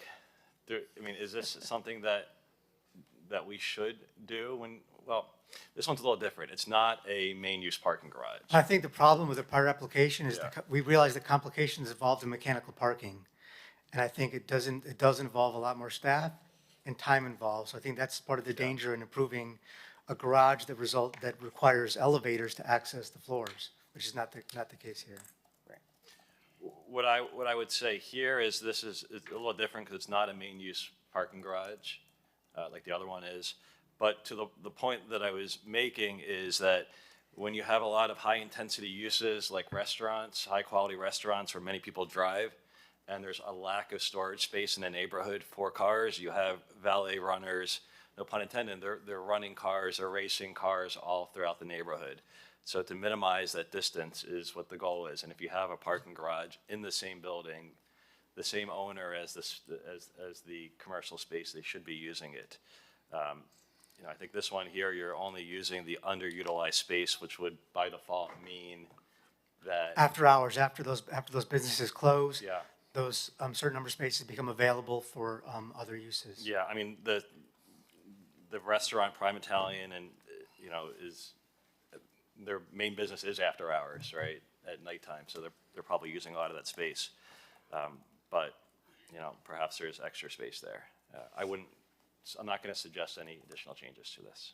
So I'll move it if no one else has any. I'll second that. Questions. Okay, motion, Akil, seconded. All in favor? Aye. Aye. Anyone opposed? All right, thanks. Thank you all. Appreciate it. Okay, next item under new applications is Planning Board File 240707, 230 First Street and 81 Washington Avenue, Les Jardins, Boucherie. And this report begins on page 81 of the board packages. Just find it. So the board, some of you may remember that on May 23rd of 2023, the planning board issued a conditional use permit for the operation of a neighborhood impact establishment consisting of a restaurant in the first and second floors of an existing three-story building. The applicant is now proposing to add an additional smaller restaurant to the third floor, which was previously used for offices.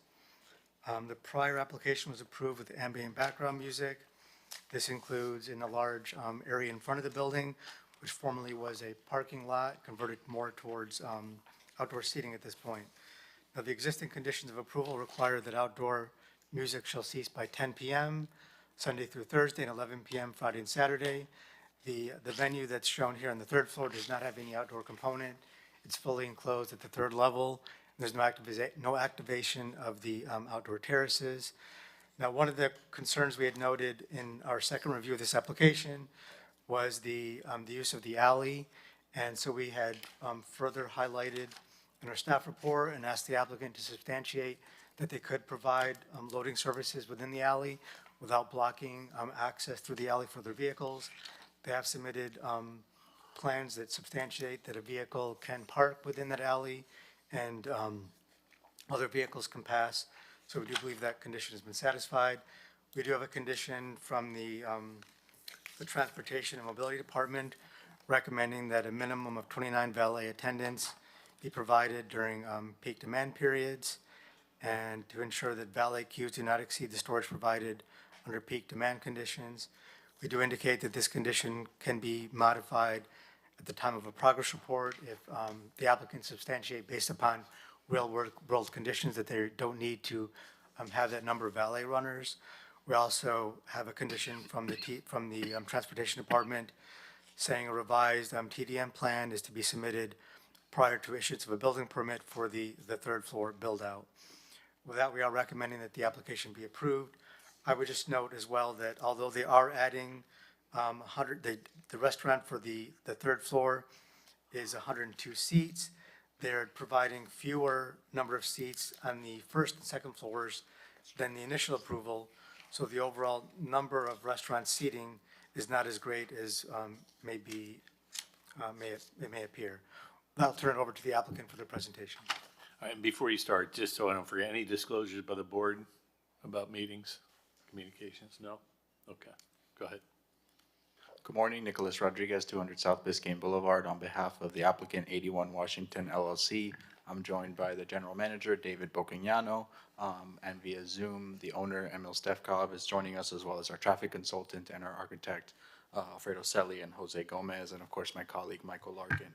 So as staff noted, this application is for a modification of a CUP that you all approved in 2023 for the first 2 levels of a building that has 3 levels. That restaurant's very close to opening, but due to some cost overruns on the construction of the first 2 levels and the restoration of this historic building, we're looking for some revenue from the 3rd level, and it's actually activated space that's just a dead storage space right now. So if we could pull up the digital presentation. Matt, do you have any disclosures on this item?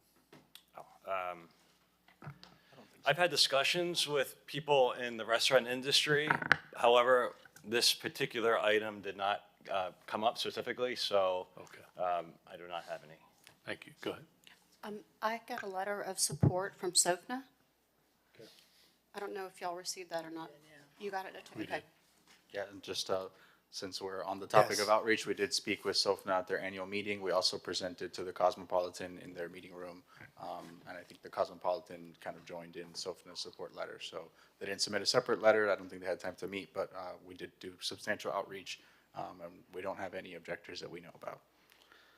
So just very quick on the background, Emil Stefkov is the principal of a company called The Group New York City, which operates restaurants in New York as well as Chicago and Washington, D.C. They're best known for their restaurant La Grande Boucherie in Midtown Manhattan, and it's notable that they have over 600 seats at that location. So this operator is very adept at operating larger restaurants like the one that is proposed. So it's just to give you context, this building is at the corner of First Street and Washington Avenue. On the left is a current picture, and as noted, this is a historic building that Mr. Stefkov has gone through a painstaking and very expensive restoration of this building. If you've been by the site lately, it's brand new, it's beautiful, and it's about to open. And the cost of restoring this building was probably 2 or 3 times what they anticipated. And part of the reason for that is the history of the site. It's a historic building constructed in 1936. But from 2015 to 2020, the building was vacant. And although there were some plans approved for restaurants and the like, nothing happened. And when Emil bought it in 2020, the conditions were very poor inside the building. In 2023, you all approved the CUP, and hopefully in a week or 2, you'll be seeing the grand opening of La Grande Boucherie Miami Beach on the first 2 levels of this building. And just to kind of give you some photographs of that restoration, this is the garden area in the front. This used to be parking, and it's converted to a beautiful outdoor seating area. On the left is the first level of the building, which is going to be kind of a lunch and daytime seating area, more boucherie style. And on the second floor on the right is more of a formal dining, dinner reservation type area. And it's important that they want to be open for lunch because they want to be a neighborhood serving restaurant, not just a late night restaurant. So it's really important for them to have a daytime component. And that's part of the reason today that we're going to be asking for an update to our valet storage location, because the current valet operator cannot give us spaces during lunch. So getting to our request, we're requesting to add 102 seats on the third level, which is currently inactivated. It's going to be a Japanese restaurant omakase concept. And then we're asking to modify the valet storage lot from 119 Washington Avenue to 400 Collins Avenue, which was not available when we first came before you all. It's just 2 blocks to the north, and we've gone through the requisite traffic and transportation process to certify that new location. So just to touch on the previously approved plans, as Michael mentioned, we were approved for 450 seats. What ended up getting built was 415 seats, so 35 seats less than what we were previously approved for. And then what we're proposing is 102 seats maximum.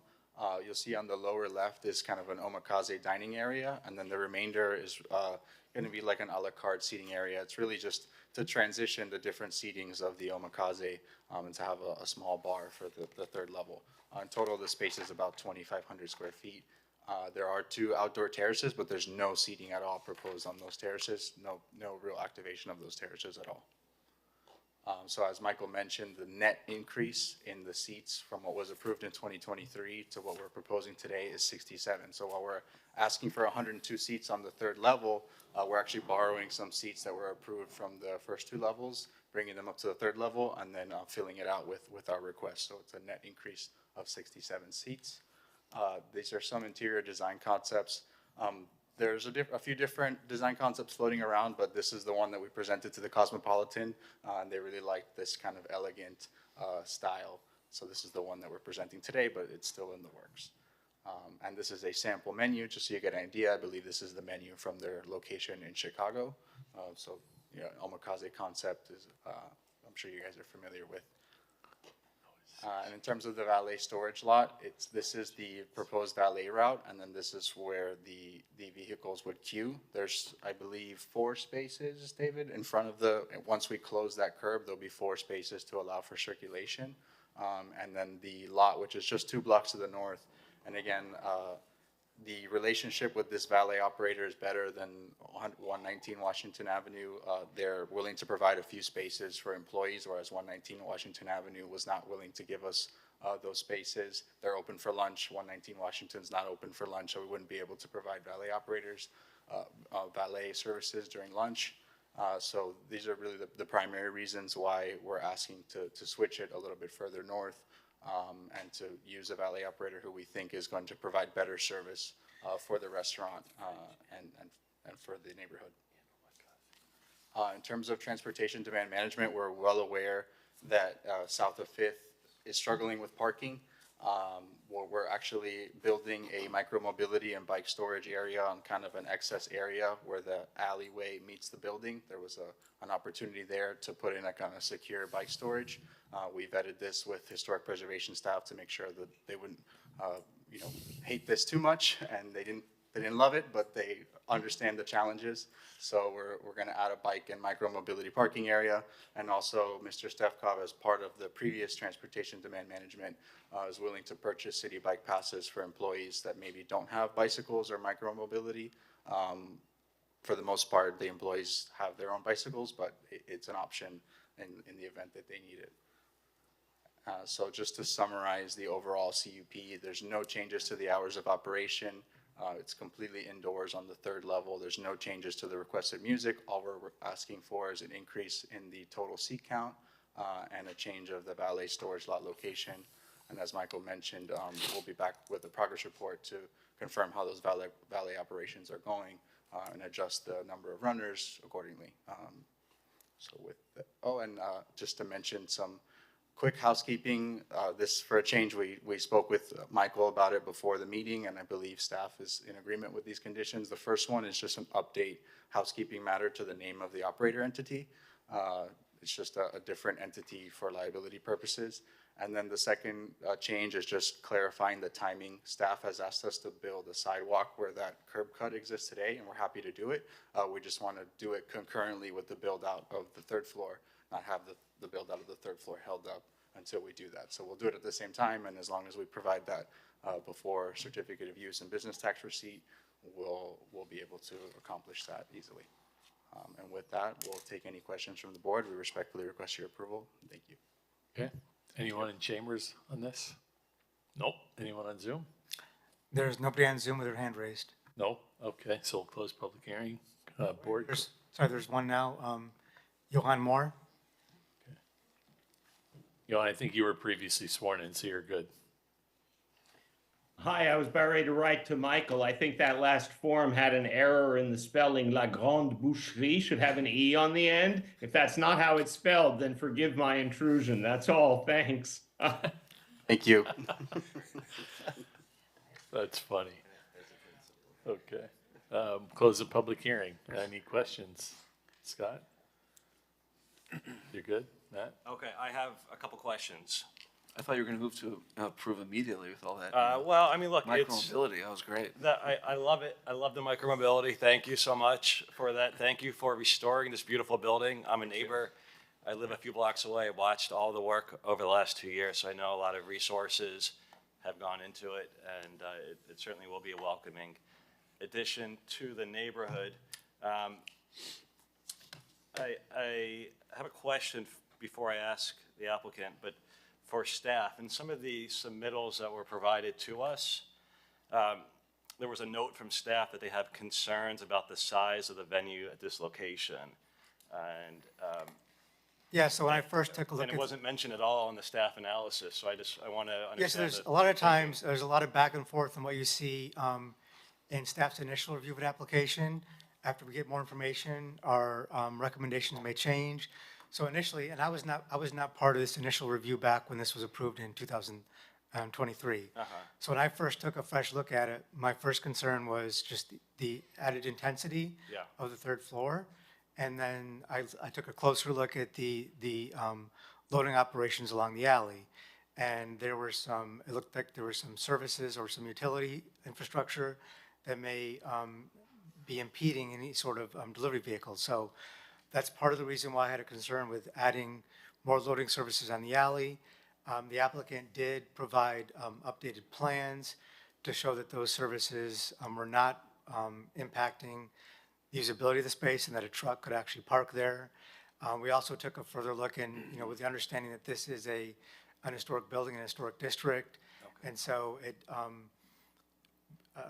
our best intention is to make sure we have full activation of these buildings to ensure that they are economically viable, which also ensures the long-term viability of the building. So if this was a brand-new project from the ground up, they're proposing a 3-level restaurant in this location, I think that would be more of a concern than an adaptive reuse of an existing historic building. So I think as well as clarifying that it wasn't a full 102-seat increase, that they were taking some seats that were previously approved, moving up here. So all these combined is what we reviewed and came about through this back and forth process that happens from our very initial meeting with the applicant, their first submission, having more details. So this back and forth happens with a lot of applications.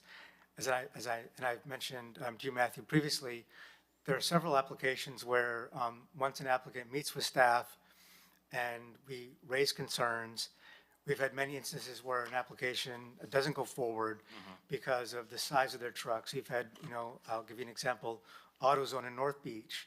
They didn't move forward because they didn't want to modify the size of their trucks. We had in the town center a Sprouts store. They have like one of the largest delivery vehicles in the industry, and they were not going to modify the size of their truck, and it would require, turning over 3 lanes of traffic in order to turn into the parking garage. So there's a lot of back and forth that happens before we get to the final submission. And I think even the applicant was surprised in our recommendation when they finally got it, because all along we had voiced these concerns. But after reviewing all the documentation, we felt that based upon this location and the applicant's proposal and the renovation of the building, we felt that this was not an impact that was going to result in a negative impact for the neighborhood. So what about the timing, though, of this request to modify? Yeah, it would have been better if it came sooner. I don't know if the applicant can maybe respond to what they. Sooner or later. I know this 3, I think 1, 2, 4 members of this board actually heard the initial application about 2 years ago, and there were concerns about the size of the restaurant and the valet operations and whatnot. In fact, they even had conditions in there that they couldn't change the valet without coming back to the board. And I understand the restaurant's about to open soon, which I think will be great for the neighborhood, but it's not open yet. You know, there hasn't been, there hasn't even been, one day of operations. And, I think the concerns that were probably warranted, 18 months ago, probably, since it hasn't been in operation yet, they're still applicable today. And is it premature? In your opinion, is it premature to seek an increase? Well, I think, We don't know operationally how this. I think proportionally to the rest of the facility, it's less of it. Yeah. Proportionally, it's not a great increase. And I think that also if you were to, it makes sense to do the third floor build out now where they're under construction versus opening it up and then create the havoc that's involved with construction on the third floor. So I can understand why they want to do it now and, why maybe the applicant respond why they didn't do this at the beginning. What was their initial plan? And why did they wait to add this component at this time? So initially, I think there wasn't an intent necessarily to activate that space. There was an idea to do it, but they had their hands full with the restoration of the building. And really what drove this is when the restoration of the building came in close to $30 million, much more than they had budgeted. So the numbers just aren't penciling out in terms of the revenue that's coming from the restaurant seats. And they looked to activate this third floor space. Initially, we looked at doing it without a CUP, and because it's such a small area, typically it wouldn't trigger CUP thresholds, but here, because we share an entrance and share an elevator, it's considered one collective venue. It's really a separate restaurant. So we went that road, and it didn't work because they share too many services. That's a good point, Nick. Yeah. So, for example, if they were able to provide like a separate, and this is the case for other projects, if they were to provide a separate lobby and vertical access only for their establishment, then they wouldn't be before you. That would be under the threshold that would require planning board approval. Because they are sharing that entry space, it does add to the overall occupancy, and that's why they're back before you today. Right, so it became build an elevator, further, build out this building, or come back. And so we felt it was reasonable to come back. So this is a completely separate restaurant? It's by the same operator, but it's a Japanese restaurant, below is a French restaurant. So they are going to operate separately with separate staff. David is the GM of both restaurants, but it's a separate venue. So are we going to have separate food purveyors or beverage deliveries? Correct. It's a separate kitchen and separate bathroom up there. My understanding from David is that they get almost daily food deliveries. They get smaller, fresher deliveries. They're not like big, huge trucks. They like to have the food be fresh. It's a big component of their operation. So they use the SU-30 smaller trucks as the bigger trucks, and they have more like daily or every other day food deliveries for the venues. Okay, so I couldn't help but do some research on this. And at 517 seats for this building, it's in the top 3 of the nearly 8,000 seats that are south of Fifth. So there is. I went to the census this morning to get the number of people who live south of Fifth, and there's 5,867 as of the last 2020 census. And actually, the number is going down since then, just as we see all across the city. There's over 8,000 seats south of Fifth. If you take out like Texas de Brazil, you take out maybe the old China Grill building at 404 Washington, which isn't really active now, you're down to like 7,000 seats. This is bigger than Joe's Stone Crab, which has resurfaced parking lots, a parking garage, and ample space to take that neighborhood impact and spread it out. It's bigger than Monty's, it's bigger than Fogo de Chao, it's bigger than Catch. It's bigger than Milos. I mean, the list goes on. And honestly, if this was an increase in the seat count for the restaurant, the French restaurant, I'd have less concern, right? Because I don't think that adding additional seating to the restaurant would make or break it, right? But a whole separate restaurant, to me, I'm getting Poppy Steak vibes. Here's an argument against being more okay with the existing restaurant Yeah. versus the Omakase restaurant. Omakase doesn't have big turn flow. It's one seating pretty much throughout the evening Right. versus the restaurant, the French restaurant would have a lot of come and go. And that's probably that's a 3 great seatings. point, you know. So it's only like, usually it's one seating for an Omakase The restaurant. name of the game is turning seats, and you know, what I've spoken to folks in the neighborhood, and business is down south of Fifth. The gold rush is over, post-COVID gold rush is over, and there's still a lot of places to come online. So I'm concerned about, you know, the criteria that we had to review, which is, one of the main criteria is a concentration of uses. And it's the exact same, sadly, it's the exact same response from staff on this as it was for every other restaurant that's been approved in the last couple of years. This is premature. I'm sorry to say, it's premature, and you know, and a high quality destination type restaurant on a third level is not going to get that pass by traffic. I don't think that we can actually dictate who. I think that they've done the research on who their clientele is, and I'm honestly, they're not going to be coming to North Beach. They're not coming to South Beach. I mean, they're not coming to, I mean, this is where they want to be. No, we're not even talking, this is nothing to do with the clientele. But it seems like, I mean, and just hear me out for a second. Yeah. It just seems that, you're trying to impose restrictions on them and telling them that they're not going to be successful, and I think that they're the only ones that can make that determination. I think that. Thank you.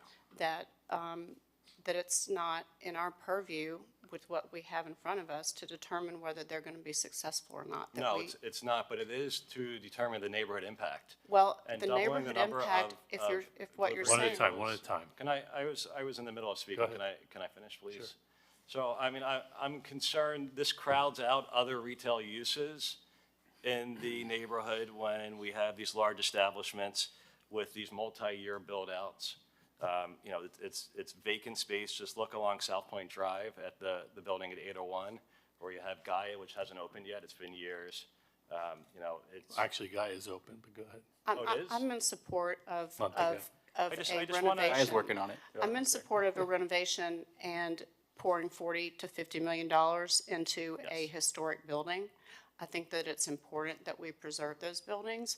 I think that you guys should be able to determine what your future is, and, you know, whether you're larger than some or the other. I think that you guys are the ones that can make that determination, and I would support this today.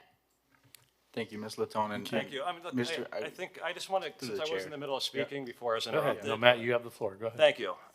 Look, I'm extremely, and my neighbors are extremely grateful for the work. I think I already said that. That's gone into this building. It's been a decade almost since this has been activated. So there's no one is saying that we're not supportive of it, right? A 600-seat restaurant at Grand Central Station with the top public transit in the whole entire country, United States, at Grand Central Station, multiple train lines, subway lines. You know, I understand, but this is apples to oranges. You know, south of Fifth. Unfortunately, we don't have that robust public transit system. And unfortunately, many of your customers and the customers to all the restaurants south of Fifth, they arrive by car, and they have to be transported, in this case, almost 4,000 feet to their valet. So, So, through the chair, I mean. yeah, could I- since yeah, I'm taking a pause yeah. here, go ahead. You can respond if you'd like. So a couple of things. So in terms of the increase here, from a traffic perspective, it is a large restaurant, right? But the increase we're asking for is only about 10 trips, vehicle trips. Yeah. So it is a large restaurant, but the majority of it's already approved. And I think it's important to note the separation in the first and second floor. It's not that the whole entire venue will necessarily be full all the time. The first floor is more of a lunch daytime venue, and then the second floor is more of a dinner, more formal dining room. So it's not necessarily intent here, the way the operation is laid out, for it to be like a turn the entire restaurant every single night, all of the time. We understand your concerns, But from an economic perspective and to maintain the economic viability of the building, this is what the owner chose to pursue. The neighborhood is excited about it. SOFNA supported us. Can you talk more about the SOFNA meeting? I was there at the beginning, and I know that the meeting ran pretty long, and this was the last item on the agenda. Can you talk about the discussion, So how many we people were pretty there? rushed on the presentation, but then we had a few of the SOFNA board members actually tour the site with David. And after touring the site, meeting the operator, Emil lives, he's one of your neighbors, he lives in the yacht club part of the year, the Portofino Yacht Club. So I think they felt comfortable with who the operator is, the management team. They're bringing in top-notch operators and employees. So based on that, I think they felt comfortable supporting the application. Okay. Okay, I want to get to just the last question. This is a question now, because by the way, whether I'm supportive or not, I actually haven't decided yet. I'm Thank you just for the open asking mind. thorough questions here. Just like So staff. I want to get to the bottom of this, because it really is important for the neighborhood. We keep hearing that it's a residential neighborhood, but when you hear that there's almost 8,000 seats down there, and many of these places need to turn. Maybe the third level doesn't need to turn 3 times a night, but many of them do to pay the bills. They have the same economic, concerns that you may have as well. So the fine dining restaurants really do have a significant neighborhood impact in terms of many of the criteria. And, one of the requirements is the traffic study. So I was trying to understand how a 100-seat restaurant only has 6 vehicles coming in and out during the peak hour. And I'm not quite getting there. Can you, or do you have a expert on this, explain? I understand what multimodal reduction is. That's the bread and butter, right? That's people who are walking, who are biking, who are perhaps in the neighborhood already. What is this bypass trips, and why is it 44%? So I will have to cue in either Alfredo Selly or Jorge Pena. I know enough to be dangerous Okay. about traffic engineering, but not Thank you, quite because that that's much. basically saying that half of the trips that the ITE trip generation manual would prescribe for this site are not going to happen. So I think we need to know why, first of all, what bypass is, and how they got to 44% for that. So we do have Jorge Pena on Zoom. Jorge, before you speak, I need to swear you in. Do you swear or affirm that the testimony you'll give is the truth, the whole truth, nothing but the truth? I do. Thank you. So, since this is a restaurant with 450 seats approved previously, now we are having a proposed increase of 67 trips. We did actually a traffic count, and all the level of services also, they are complying, and they are not changing. So the level of services basically is based on the capacity that the streets can receive. And this was also analyzed by the peer reviewers from City of Miami Beach. So the most important thing here is that the level of services of the existing conditions and the proposed conditions is unchanged. So no impacts will happen with this restaurant. I don't know if that answered the question. Thank you, Jorge.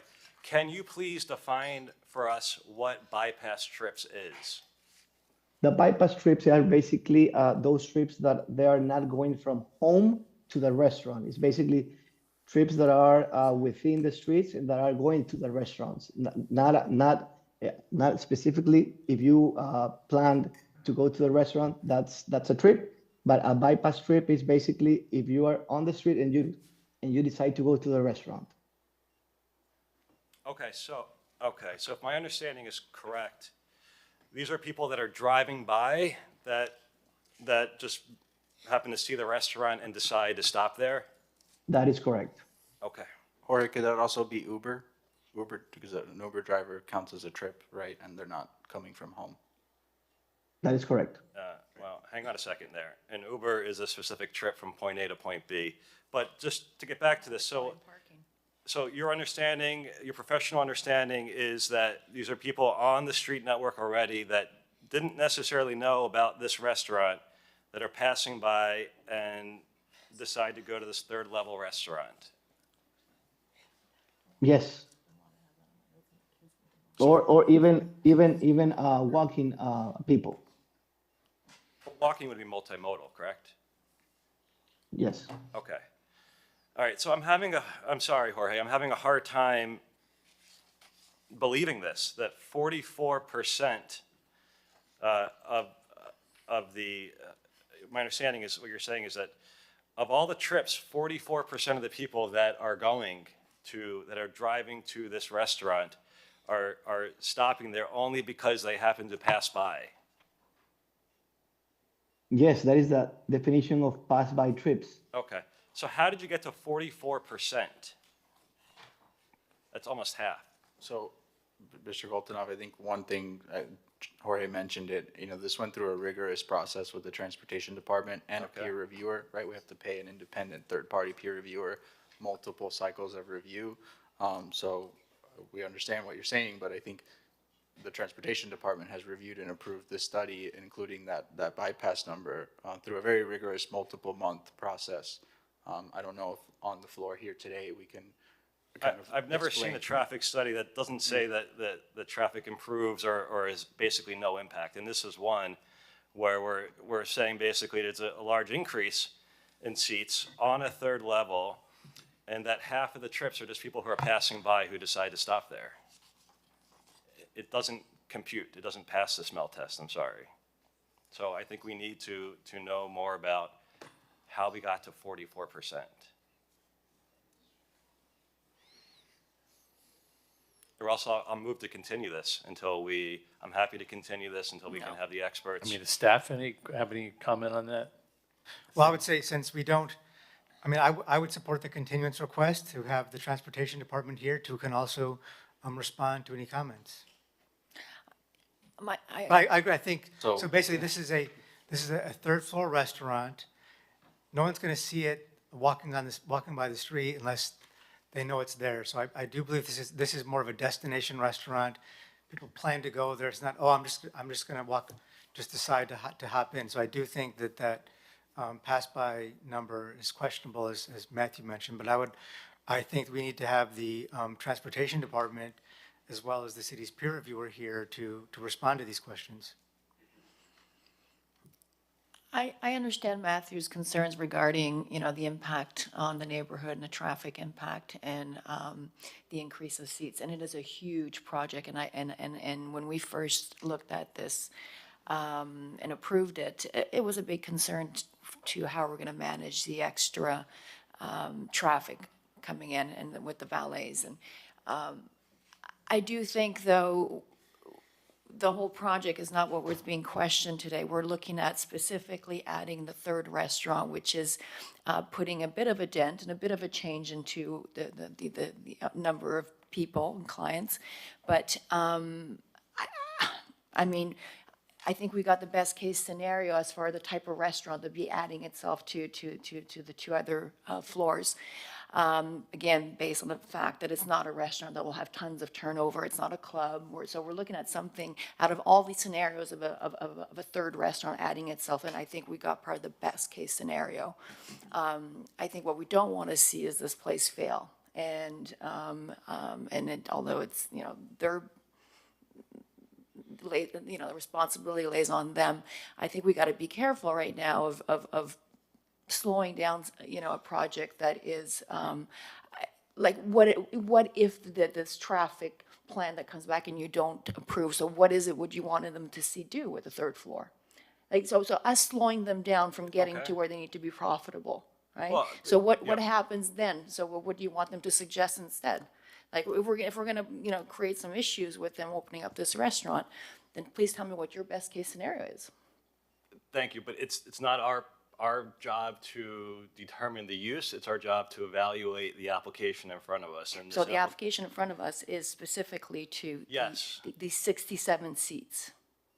Exactly, and these 67 seats are not going to, as staff has basically said, they agree with me. They're not going to be just passing by. And I think the traffic study, in Miami Beach, traffic is up there in the top 3 concerns amongst our neighbors. But can I say, in terms of the type of use, right, you've only got maybe 15 seats around the omakase bar, and then the rest of it are gonna be little lounge seating in there. Yeah. And so by bypass seating, it could in fact be people waiting for their tables downstairs who come up for a drink.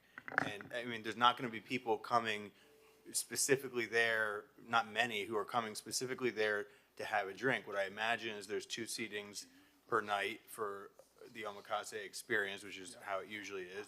There's 15 people who get to sit at the bar while during the experience, and then the rest is lounge seating, where people either come upstairs while they wait for their other tables, or they get there early and they're waiting for their next seating in the omakase experience. I guess my point being, they may have, it's possible that they were using the same sort of standards or statistics as they were for the lower 2 levels, which probably would be a number similar to that, the 44% I think it was, because you've got more of a deli or a lunch spot where people are in fact coming in off the streets as they're walking by. Here on the 3rd floor, I agree with you. It's mostly, sitting at the seats, it's probably going to be people who have reservations who are coming directly there. But as to the bar and the lounge, as we see in in Mila, for example, a lot of it on the omakase level are people who are waiting for their tables upstairs, and they may come down for a drink or vice versa. And so personally, I mean, I expressed, I think I did, but I remember agreeing with some people in terms of the hesitation of how big of an establishment this is, going into this location, given its size compared to other restaurants in Miami Beach. The parking is an issue, and I'm not super comfortable with it being 2 more blocks away. That definitely creates more trips and a longer turnaround time for valet operators to return. But I see that staff included a pretty hefty number in terms of valet attendants. I don't think we should mess with that, and I'm not sure if that's what your proposal was, to reduce that, or. No, we're accepting. You're okay with that, so, adding in an additional 67 seats, I don't think, and especially, I agree with my colleagues that, this is the best case scenario, having an omakase bar with it's bringing in a high-end crowd with not a lot of turnover of tables, so I'm okay with this. I'm certainly looking forward to seeing the status reports as to, how it's progressing, how the traffic looks, and how the neighbors are reacting to it. But that's why we have that process. And I'm also in agreement that I want to, we appreciate the investment you made in the building, and understand how the cost can skyrocket. And so I think we should, give you guys the benefit of the doubt and approve this, and let's see what happens. Mr. Chairman, can I make one response, please? Sir, the Godfather, yes. 2 points. First, Matthew, thank you very much for your critiques. They're always welcome, even if I don't agree with them. Here, we had a traffic review process that started in June of last year. That's how complicated and thorough it is, and was done by Kimberly Horn with Adrian Dabowski, who's a well-renowned traffic engineer in South Florida. And they put us through the ringer. That's why we're only before you today, January 2025, months and months after the traffic review process was initiated. Before the peer review process was a common thing in Miami Beach, you all had every right to be skeptical, to critique and say maybe they're biased, that you're a hired gun. But once the peer review process was initiated in Miami Beach, that has to lend some sense of credibility to the finished product that comes before you, because it has been thoroughly vetted by these peer review engineers who are not city employees. So the last layer of review is the Transportation Department itself, who has accepted all of these facts and figures. My second point is with regard to intensity. I am pretty much approaching elderly status, so I love going to dinner at 6:30 p.m. I will tell you, when I go to Kitsch, one of my favorite places, I'll go there at 6:30 p.m. Took my mom recently when she was visiting. There was like 5 people in the restaurant. I loved it. The music was low. Of course, the intensity ratchets up, but it only reaches a peak 9, 9:30, because we're a late night crowd here. But it's not always be the same level of intensity from beginning to end. There's a bell curve. It gets most intense about 9, it dies down about 11. So whether it's intensity you're talking about or the quality, the veracity of the traffic study, we're in good shape here. And we're coming before you asking for your approval. I'm also going to object to your approaching elderly status, so. Middle-aged, middle-aged. Are you finished? I have a question for Michael. What's before us is just a increase in the seat count today, correct? Well, that is before you today. We also included some additional modifications to what was previously approved. But in terms of the whatever type of restaurant, whether it's an additional restaurant or the same restaurant or any restaurant on the third level, that's not in the draft order, correct? Right, but we're not, this is not tied to a specific restaurant. So what we're doing is increasing the seat count potentially today and in perpetuity, is that, or it's a? Well, as long as the conditions of the CUP are complied with.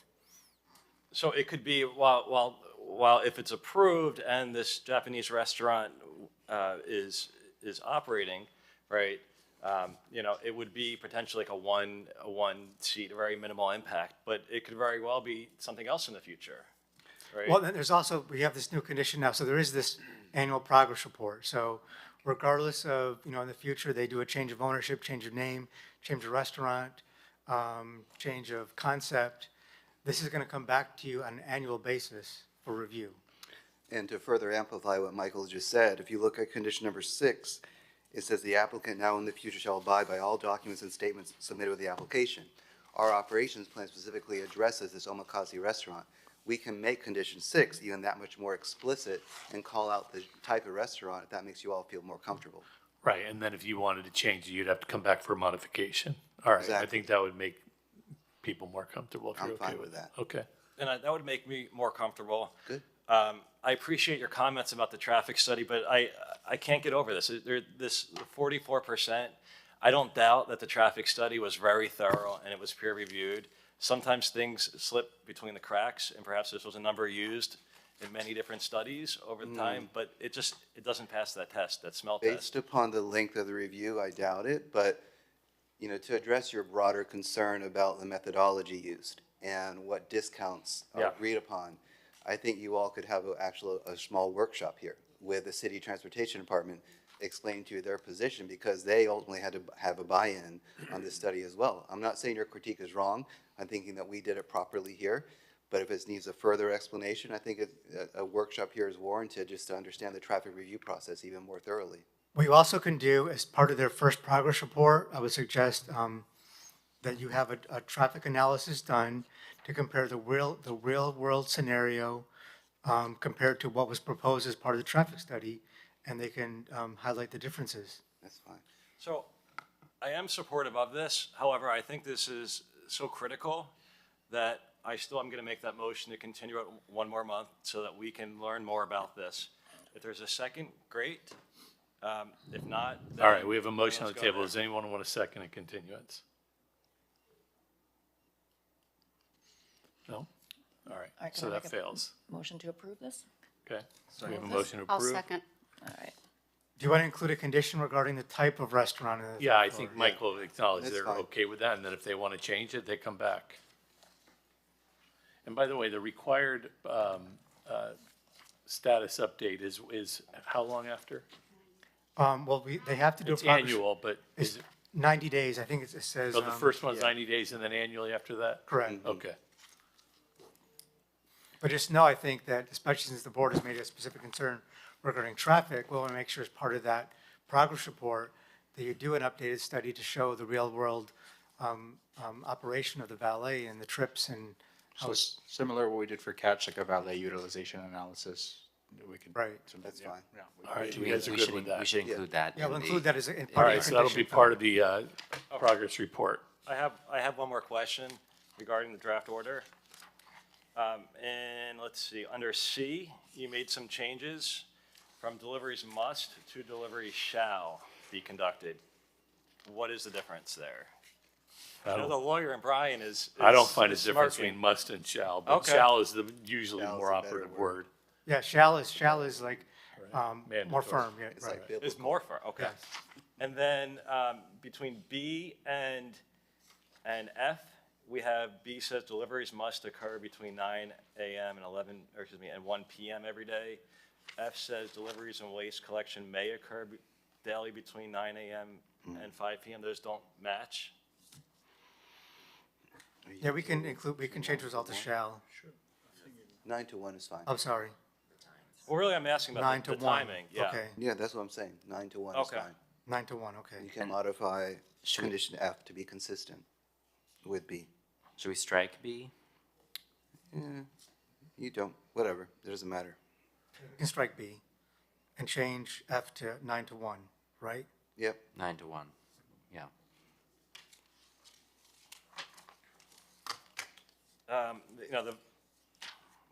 You struck the provision of progress report before the planning board shall be required prior to any change in valet parking storage location.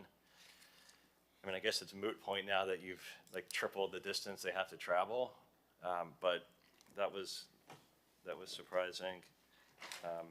I'm okay with the proposed change that you suggested regarding 11, the curb cut for the BTR for the third level restaurant is fine. All right, we have a motion and a second. All in favor? May I have a word? All opposed?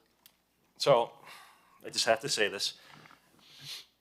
I'm supportive of the restaurant. I understand the rationale behind why, the economic reasons. The seat count is just, is too high, the impact is too high. I hope that you succeed. I will be a customer of your restaurant. But I cannot support a top 3 increase with the location, the intensity of use, the concentration of uses. I'm sorry. So that's a no. I just want to get the count. no, Okay, yes. so it passes 6-1. All right. All right, thank you, guys. Thank you all for your time. Thank Stephen, you all very Matthew, much. Appreciate it. All right. Moving on to new comprehensive planning code amendments. The first one is Planning Board File 240727, the MXE Mixed Use Entertainment District in North Beach. I guess our 14 and 15 companions? That's correct. We can take the Okay. next two together. Okay. And this is, begins on page 97 of the board packages. This is PB 24-0727, the comprehensive plan flume amendment for the MXE mixed-use district in North Beach, and PB 24-0728, the zoning district change for the MXE mixed-use district in North Beach. If you look on page 102 of the board packages, you can see where we have the MXE mixed-use entertainment district located in North Beach along Ocean Terrace between 73rd Street and 75th Street. It's currently zoned as MXE. This proposal is to change that zoning to CD2, which is commercial medium intensity, which is consistent to the zoning district to the west. This is largely an impression ordinance. It doesn't really change a lot, but it does remove the idea that this is an entertainment district and aligns more with the commercial medium intensity district of the zoning district to the west. That's all this does. It just changes the zoning district from MXE to CD2 and changes the future land use map from MXE to CD2. The FAR and density limits remain the same as they are currently. And this was reviewed by the Land Use and Sustainability Committee on September 5th, and they recommended that the planning board transmit these ordinances to the city commission with favorable recommendations.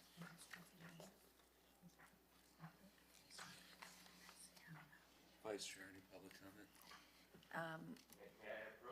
Sure, go ahead. Hello, Chair. It's the first time that I do this, so I might be a little bit nervous. If you could just speak into the mic. Hello, Chair and board members. It's the first time that I do this, so I might be a little bit nervous. Please bear with me. You're doing great. And you just introduce yourself, your name and your I address. am James Rescio. I am the founder and principal of Sushi Beachy Restaurant on Ocean Terrace. Currently, we're the only hospitality business operating on Ocean Terrace. We've been operating for a year and a half. We've become very popular. People like us. Our clientele is pretty much mid-beach, the islands, as far as Bay Harbor, Bal Harbor. That's pretty much the bulk of our clientele. I am here not to oppose a change of zoning. I am here to ask for equity. It is my understanding that there is a development entity in the area that is exempt from future land use changes that would put myself at a disadvantage. I would also like you to consider that the band shell is an entertainment entity. It's unequitable to have such a large entertainment entity, to have a large development that, as I understand it, is exempt from future land use changes, and then have a small, new thriving business not benefit from being able to have these entertainments if I would choose to, not that I currently do.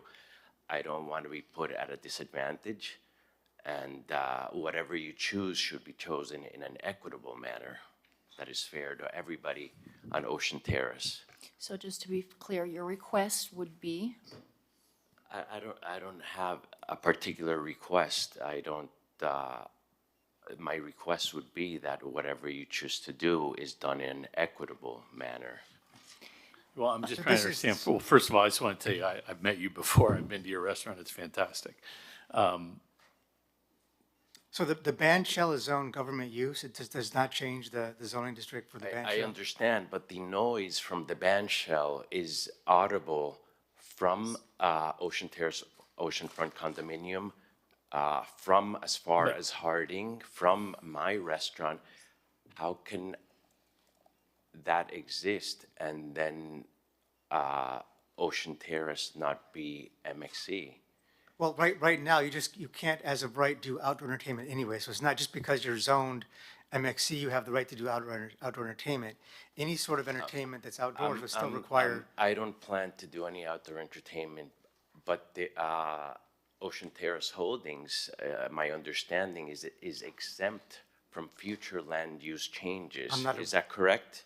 I can clarify, because the developer of Ocean Terrace, because part of that project includes a public component, the city commission entered into a development agreement with the developer covering both public and private phases of that project.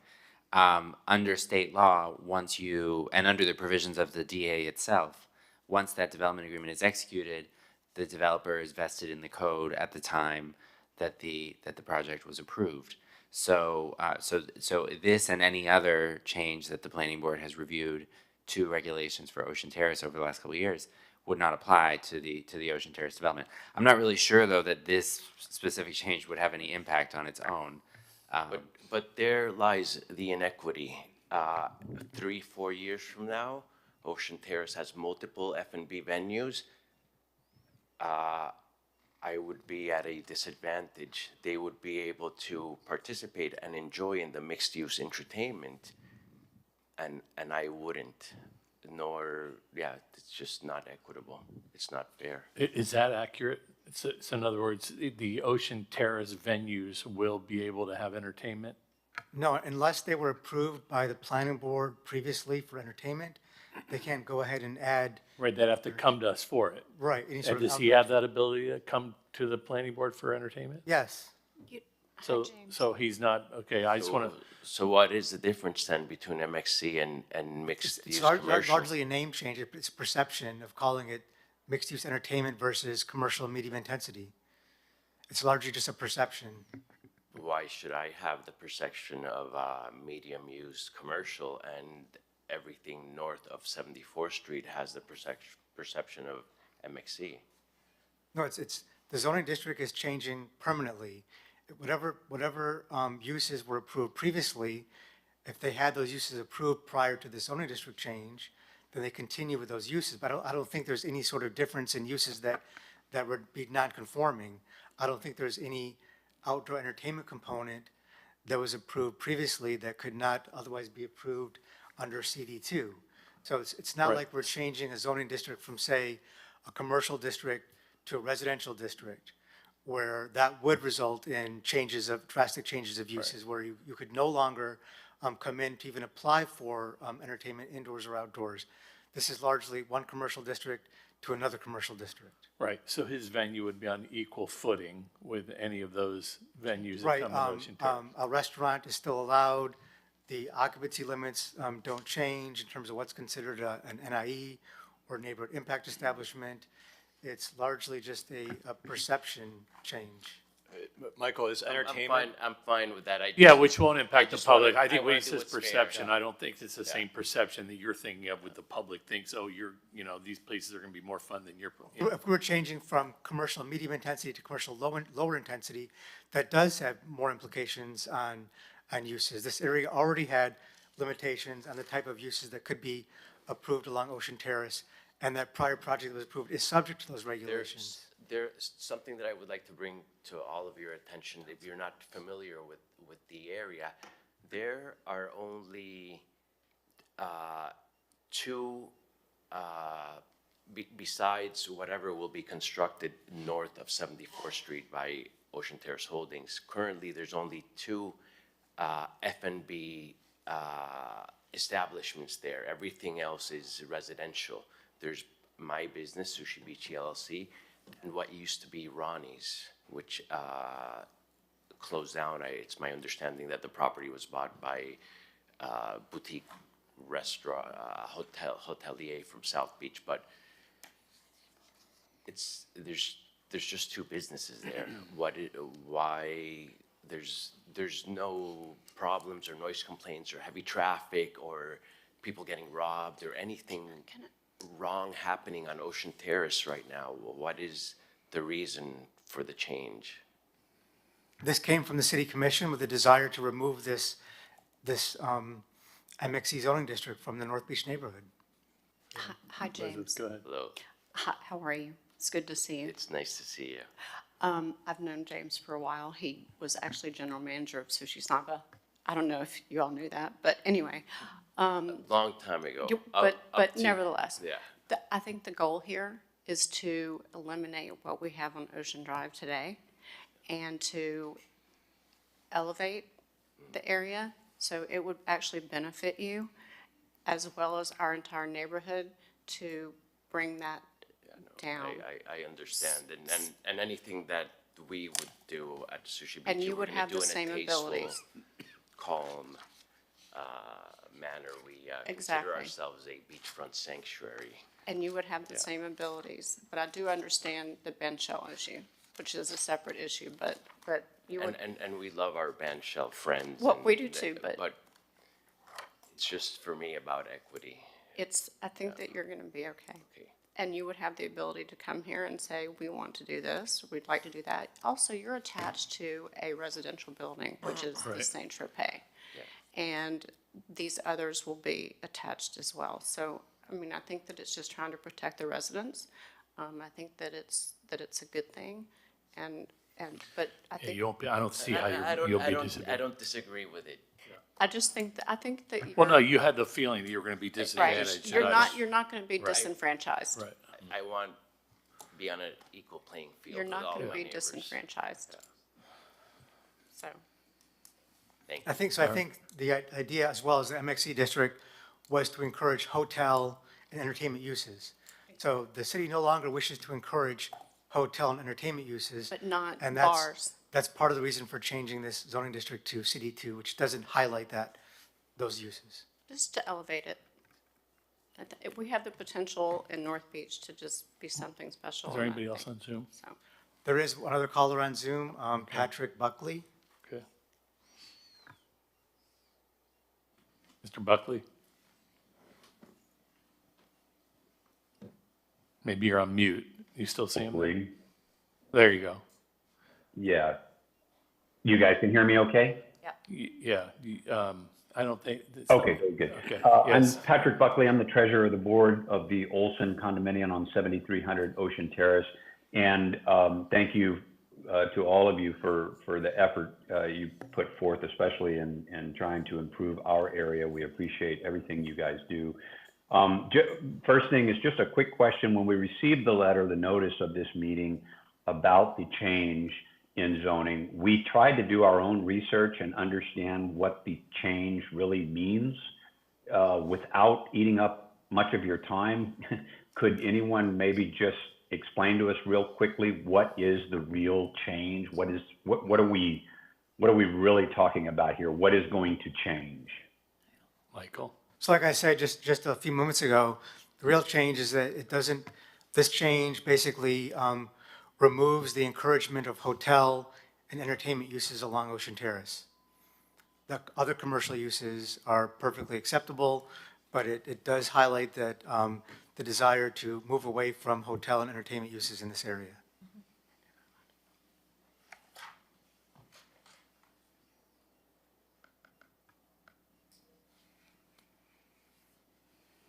Let me jump in, sort of, I mean, maybe to answer his question with a specific idea. Right now, if it's MXE, if he wanted to bring in a DJ, that's considered entertainment. I know he's not going to do that, but. We don't have DJs, Correct. but if I was having an event, a bar mitzvah, wedding, Well, I think a reception, special and event is somebody wanted separate. to bring a DJ, Right.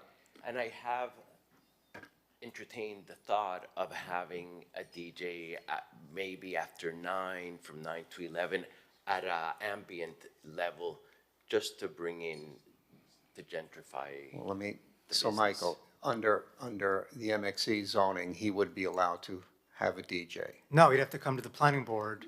But he would, and then under CD2, would he still be allowed to have a DJ and still have to come to the planning board? Yes, it doesn't change the requirements for entertainment. It just doesn't highlight the encouragement. Just the idea of like, if you just think about it, if you think about moving into a property and it's zoned for mixed-use entertainment, sort of has the connotation that entertainment is encouraged. This removes that encouragement. But doesn't prohibit it, and you still can go through the process to seek approval. Reflective of being more of a residential neighborhood than an actual entertainment. It's basically, it aligns with the city's vision for the future of the area versus the past. Yeah, thank you. Thank you.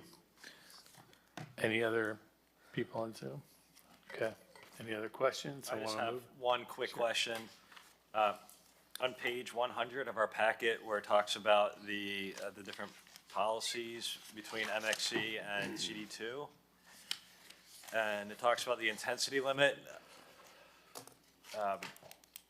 under MXC, it's 2.0 floor area ratio, and then there's different intensity limits for CD2.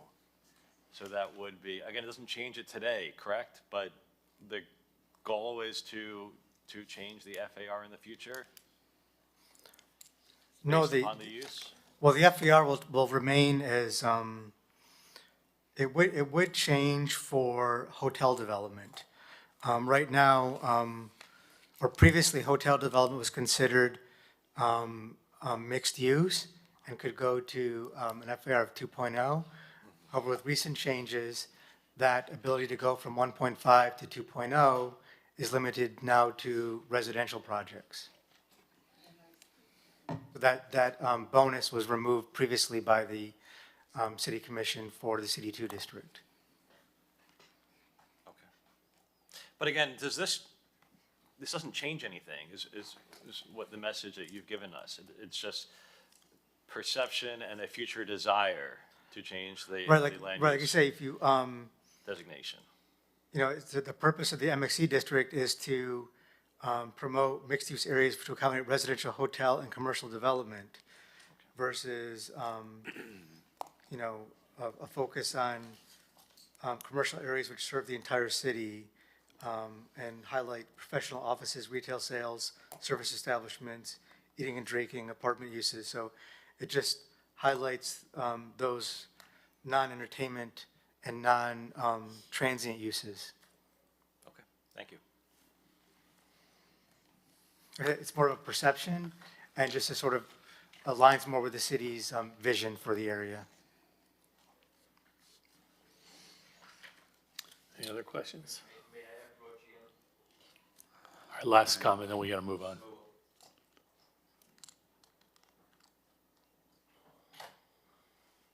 When there are periods of holidays and heavy tourism in Miami Beach, sometimes there are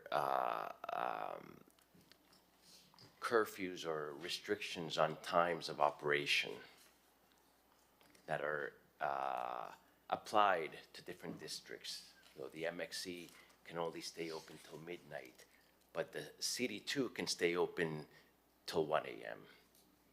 Will that put me at a disadvantage in the future when there's a giant hotel built next to me and they're able to stay open till 1 or 2 on a busy holiday weekend, but I will have to shut at 2 hours earlier, just because of having that difference in classification? No, it will not. There are other CD2, just by way of example, there are other CD2 districts in the city that have not been impacted by prior curfews during spring break or other high impact weekends. Those measures have always focused on South Beach. Not that I foresee that happening on Ocean Terrace, but again, I want equity. I want to be at an equal playing field with all my business neighbors.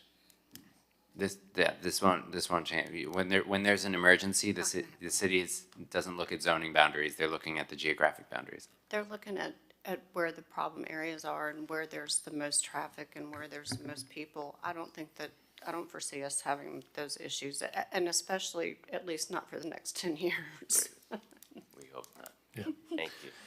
Okay, someone want to move it? Motion to approve? All right, we're doing the first one, correct? You have to make 2 separate motions. Sure. Yeah. Okay, the first one is on motion on Planning Board File 0727. So we have a motion to approve from Yehiel. Can I get a second? I'll second it. Okay. Okay, she got it. All right, all in favor? Aye. Anyone opposed? No? Okay, now on the second one, Motion to approve? okay. Elizabeth, second? Okay, all in favor? Aye. Okay, all opposed? Okay, pass 7-0. All right, we're making progress today. All right, Planning Board File 240729, Pride Park Comprehensive Plan FLUM Amendment. And this report begins on page 111 of the board packages. If you look at the map on page 114 of the board packages, you can see that Pride Park, which is immediately north of City Hall, has an existing zoning of CCC, which is Convention Center District, and a future land use map of public facilities, which is PFCCC, Convention Center District. What this ordinance does is highlight more specifically the recreation and open space component of Pride Park and calls it out separately from the rest of the convention center. So the zoning district will remain the same, CCC, but the future land use amendment just highlights more the recreation and open space component of Pride Park in association with facilities that support the convention center. So this is just to more specifically highlight the recreation open space as currently approved and operating now versus what may operate, in the rest of the convention center. This was reviewed by the, it was reviewed by the Land Use and Sustainability Committee on September 5th, which recommended that the City Commission refer this ordinance to the Planning Board.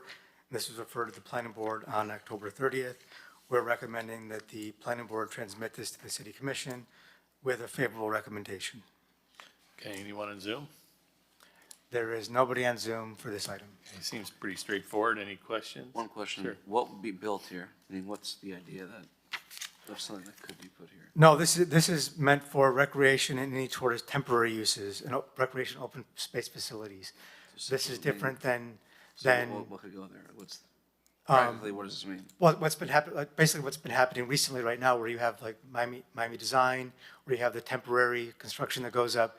This just is to facilitate, just to fall in line with how it's been operating. It doesn't allow like permanent facilities to be constructed there. Sorry, Scott, go ahead. That was my question. I was going to ask about all the special events they have there. Essentially, it's limited, aligned what's already been happening there. Right. Motion to Just more approve. clarity. Yeah, okay, motion to approve from Yashil. Can I get a second? Melissa? Yeah. Okay, all in favor? Aye. Opposed? Okay, 7-0. Planning Board File 240725, CPS 2 Regulations, 6th Street Overlay. Give me just a second.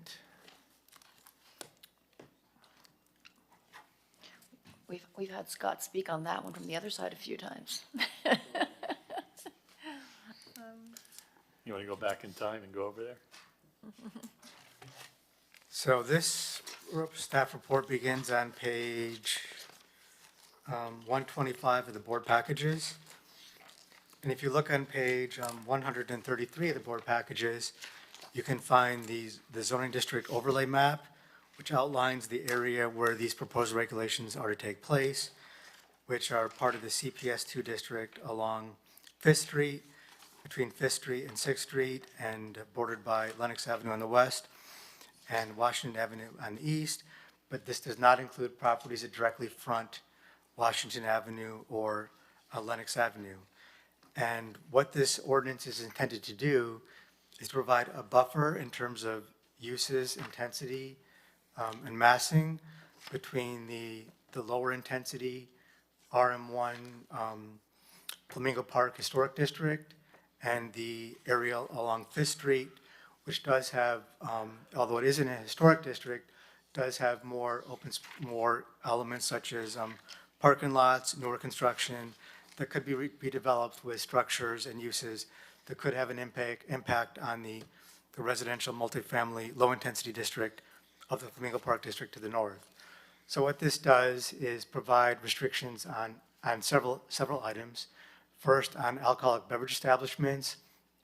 It does place restrictions on outdoor operations, including closing by 12 a.m., limitations on outdoor speakers, bar counters, and seating limits such as no rooftop seating near 6th Street. It also prohibits recorded music and TVs in outdoor areas near 6th Street. It does have access restrictions in terms of specific setback and prohibitions on entry points along 6th Street, with some exceptions for properties that are contributing in the historic district. It does limit above-ground parking to be set back at least 100 feet from 6th Street in new development. It does include a list of prohibited uses, including vehicle sales, rentals. It does prohibit hostels, convenience stores, smoke and vape shops, package stores and hotels near 6th Street.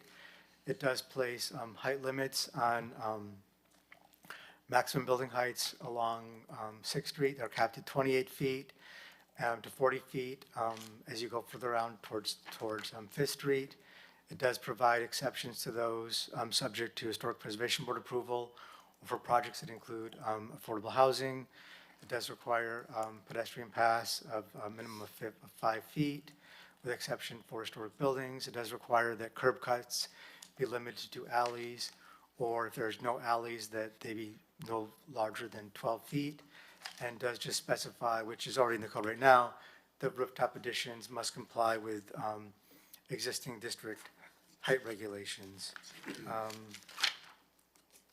We are recommending, so the ordinance that's drafted does include these height restrictions, as I've noted.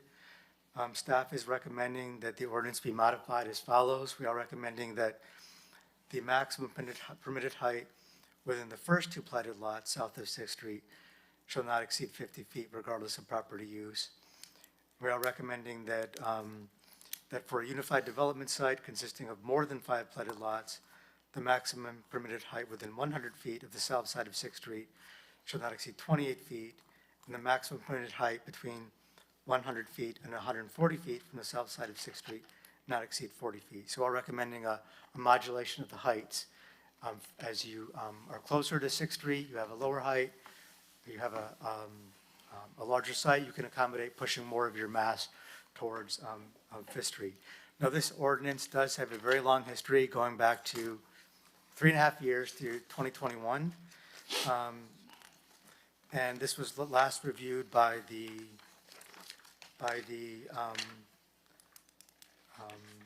Land Use and Sustainability Committee on September 5th. And this was recommended that the city commission refer this to the planning board, which the city commission referred this to the planning board on October 30th. So staff is recommending that the planning board transmit this to the city commission with a favorable recommendation with the modifications that I noted. Okay. May I ask a question? Anybody on Zoom? Yes, we have Johan Moore on Zoom. Right after that. I just want to ask. Okay, hold on one second, Johan. I Sorry. just wanted to ask Melissa. Scott, I'm sorry. once Johan is finished, I just wanted to get a little bit of perspective from Scott, because he's got a little bit more background on this than, well, excuse me, a lot more, but I wanted to get Yeah. just some of your perspective. Johan, go ahead. If it's appropriate for Scott to go first, I'm happy to do it the other way around. Scott, you want to give some comments? I can jump in.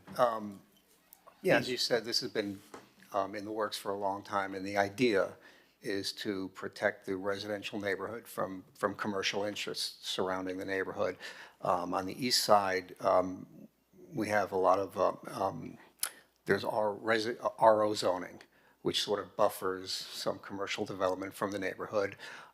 Going back 8 years now, I guess, there was an Alton Road overlay, a buffer overlay passed, which mitigates some of those larger projects on Alton Road from impacting the neighborhood.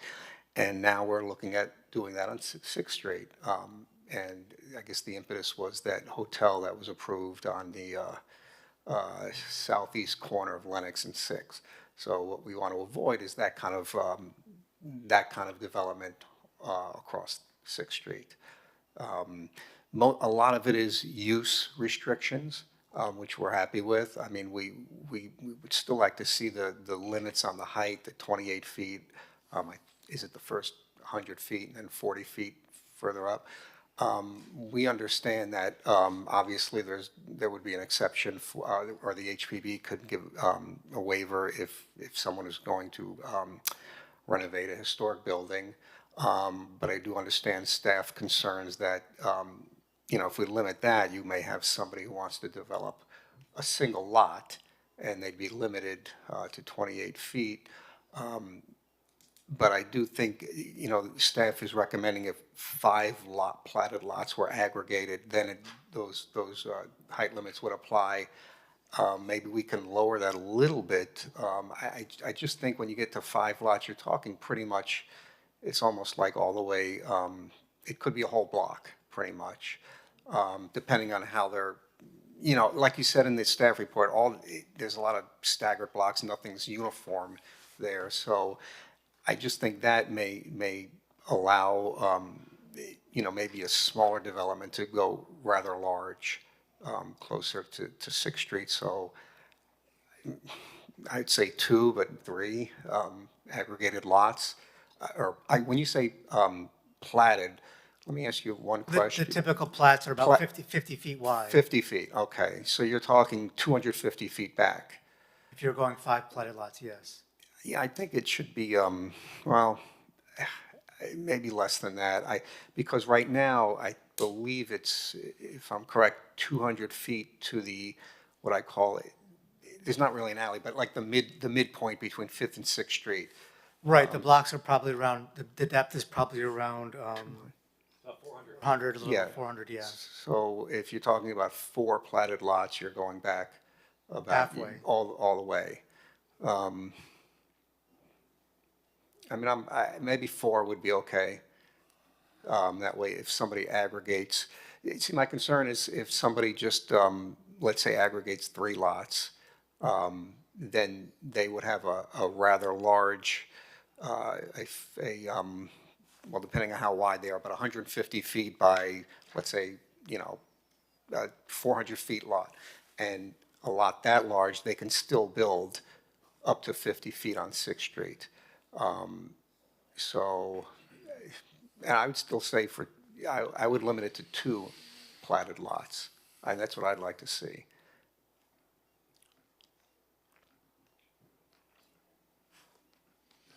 Thank you for that feedback. Yeah, and so as per normal procedure, we would have to move We a have, separate we do have motion. Sorry. another public comment now. Well, yeah, we haven't let Johan speak first. I think Johan is done. Did he speak already? He didn't speak. No, he deferred to Scott. Okay. Johan, are you there? Can you click him on? Yeah. There you are. Okay. Go ahead. I want to back up Scott's assertions regarding the specific height limits and the setbacks without repeating any of those specific numbers, which I think over the years have made all of our heads spin just a little bit. Pushing the stepping as far back and down south away from 6th Street is in fact key to protecting the neighborhood, in particular because it is the south side of the neighborhood. That would apply to the east and the west as well, but not necessarily to the north because of how shadows fall. Let's keep that in mind. The other thing I want to point out is that this was probably one of the most grassroots efforts that I have ever in my life had the opportunity to be a part of that fed into municipal legislation.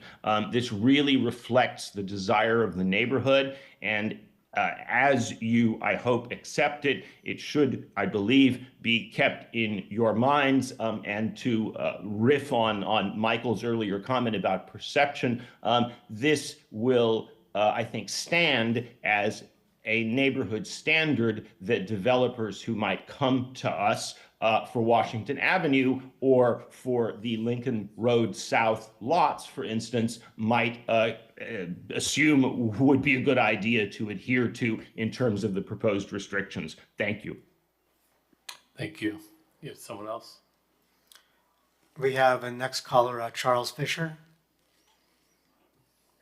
Hi, thanks so much for allowing me to speak. I just wanted to say how happy I am about this overlay. I live at 635 Euclid Avenue, so this is very close to where my condo is. I think it's great. I know there's lots of work that's gone into it. I really want to commend everyone who has done it. I wanted to give my full support for it, but with the original height restrictions, like really one of the most valuable things about this is to keep the integrity of the large kind of big developed buildings like the new hotel over on 5th, and then allow the step down to 6th Street, smaller, the buildings, similar to that currently exist. And it really, I'm nervous to make this change that staff is recommending because it will encourage kind of these big, large scale huge buildings to come right up on the edge of the neighborhood. So I love it. I think it's great. I really love it with the original height restrictions over on 6th Street. I think that's the right way to go, and it still gives lots of people lots of room to do what they need to do, but we don't have these large buildings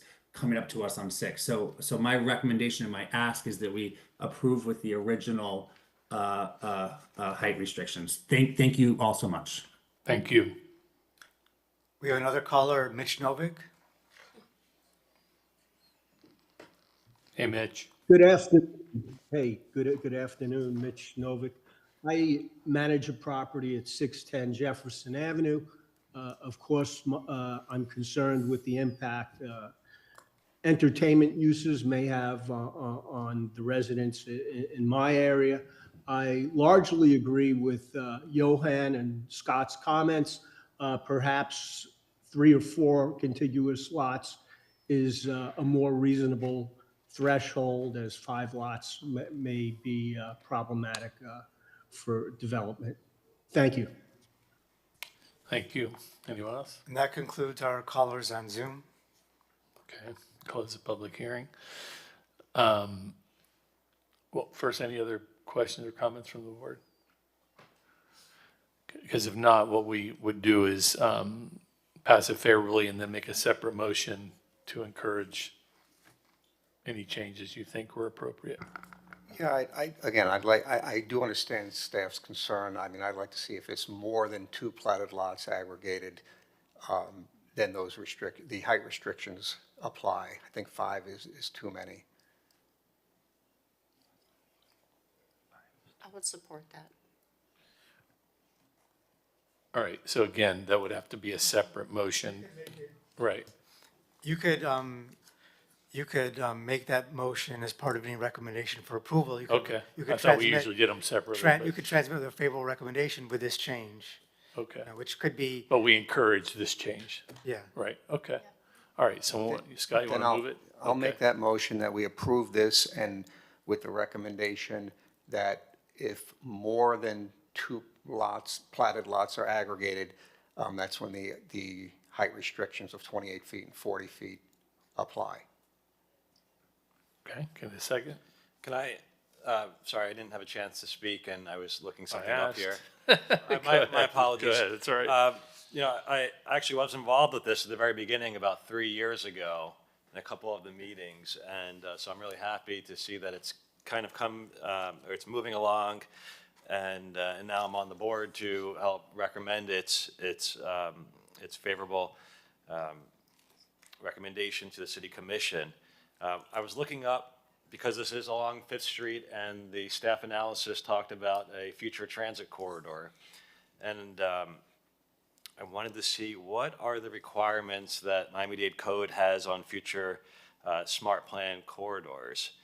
And I'm happy to, I think my interpretation's correct. Nick, perhaps you know more, you should probably do know more about this than me, but this meets or exceeds the minimum requirements of the smart transit RTZ subzone, correct?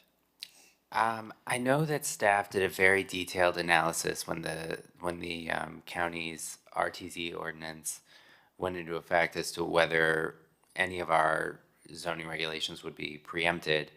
I don't recall if in the Fifth Street corridor there were any issues where the county RTZ ordinance would conflict with the city code, but I don't. This would not make a difference because this is not. This doesn't change the maximum FAR, and I don't think there's any other provision in this ordinance that the RTZ ordinance addressed. Well, I think the height, so I pulled up the section of Miami-Dade Code, and they talk about height, but not in feet, they talk about it in stories. Minimum requirement, or I guess a maximum allowed height. It's 8 stories within a quarter mile of the RTZ subzone, the smart corridor subzone. So I really just wanted to highlight that with this change, we meet or exceed that height, that minimum height requirement. I know a lot of folks have talked about, potential rapid transit and how that could lead to more development. But this is a community-driven effort here that already meets or exceeds those minimum requirements. So I think further, hopefully allaying some of the concerns of the county's RTZ zoning and the impact it could have.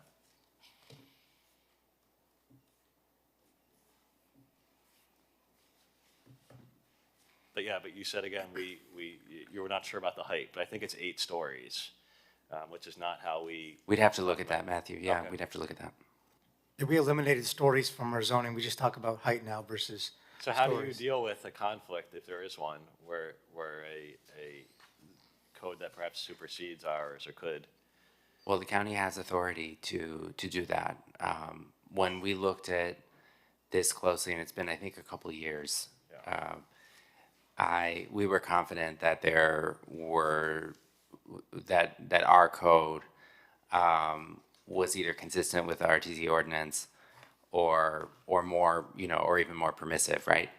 But I can't tell you, off the top of my head, that's a very detailed set of regulations at the county level, and applying it to a fairly large swath of, I'd have to defer to staff on that. So if Michael, if you don't know, I don't have any information Yeah, on that. I don't know either.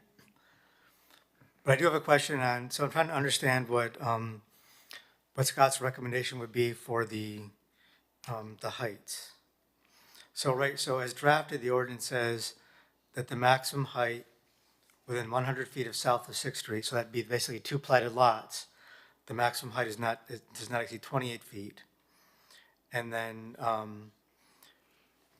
when you get between 3 and 4 platted lots, it does not exceed 140 feet.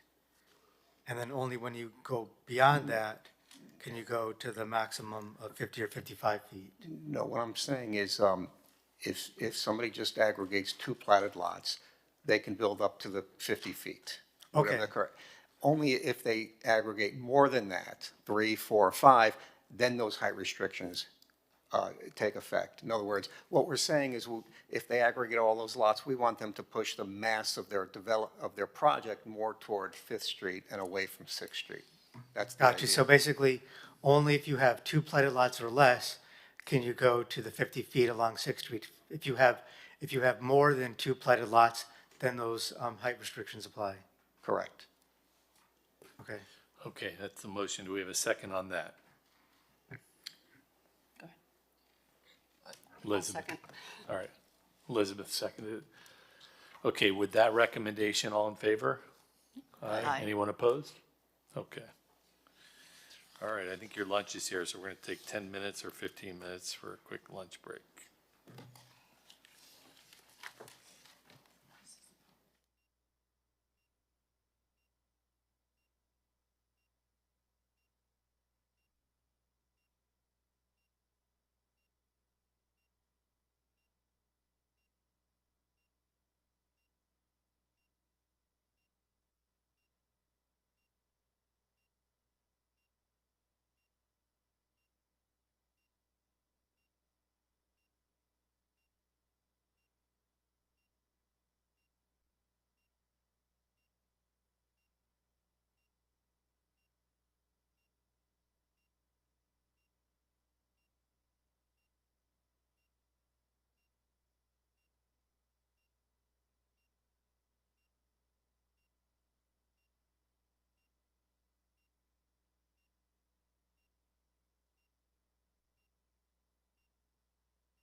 Please take your seats. The meeting is about to begin.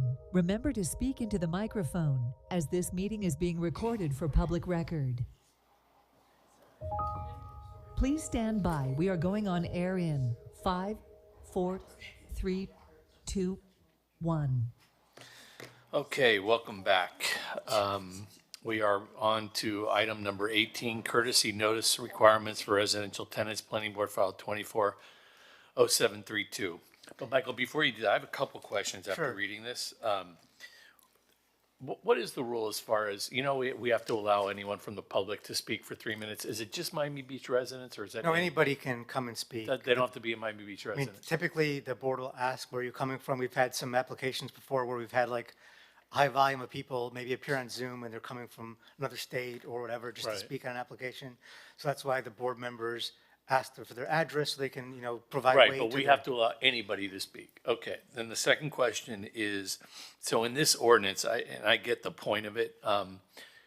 If someone's a tenant of an owner's residence, doesn't mail still go, or is this where an owner would have a change of address so that the tenant wouldn't be aware of the notice? So the mail would go to the registered owner, so Right, typically. at that unit where the tenant is, or you're saying there could be a situation where I own a unit, but I have my mail go somewhere else? Correct. Is that the concern? Yeah. Yes. Okay, and there's no concern by the city of having a transient temporary tenant?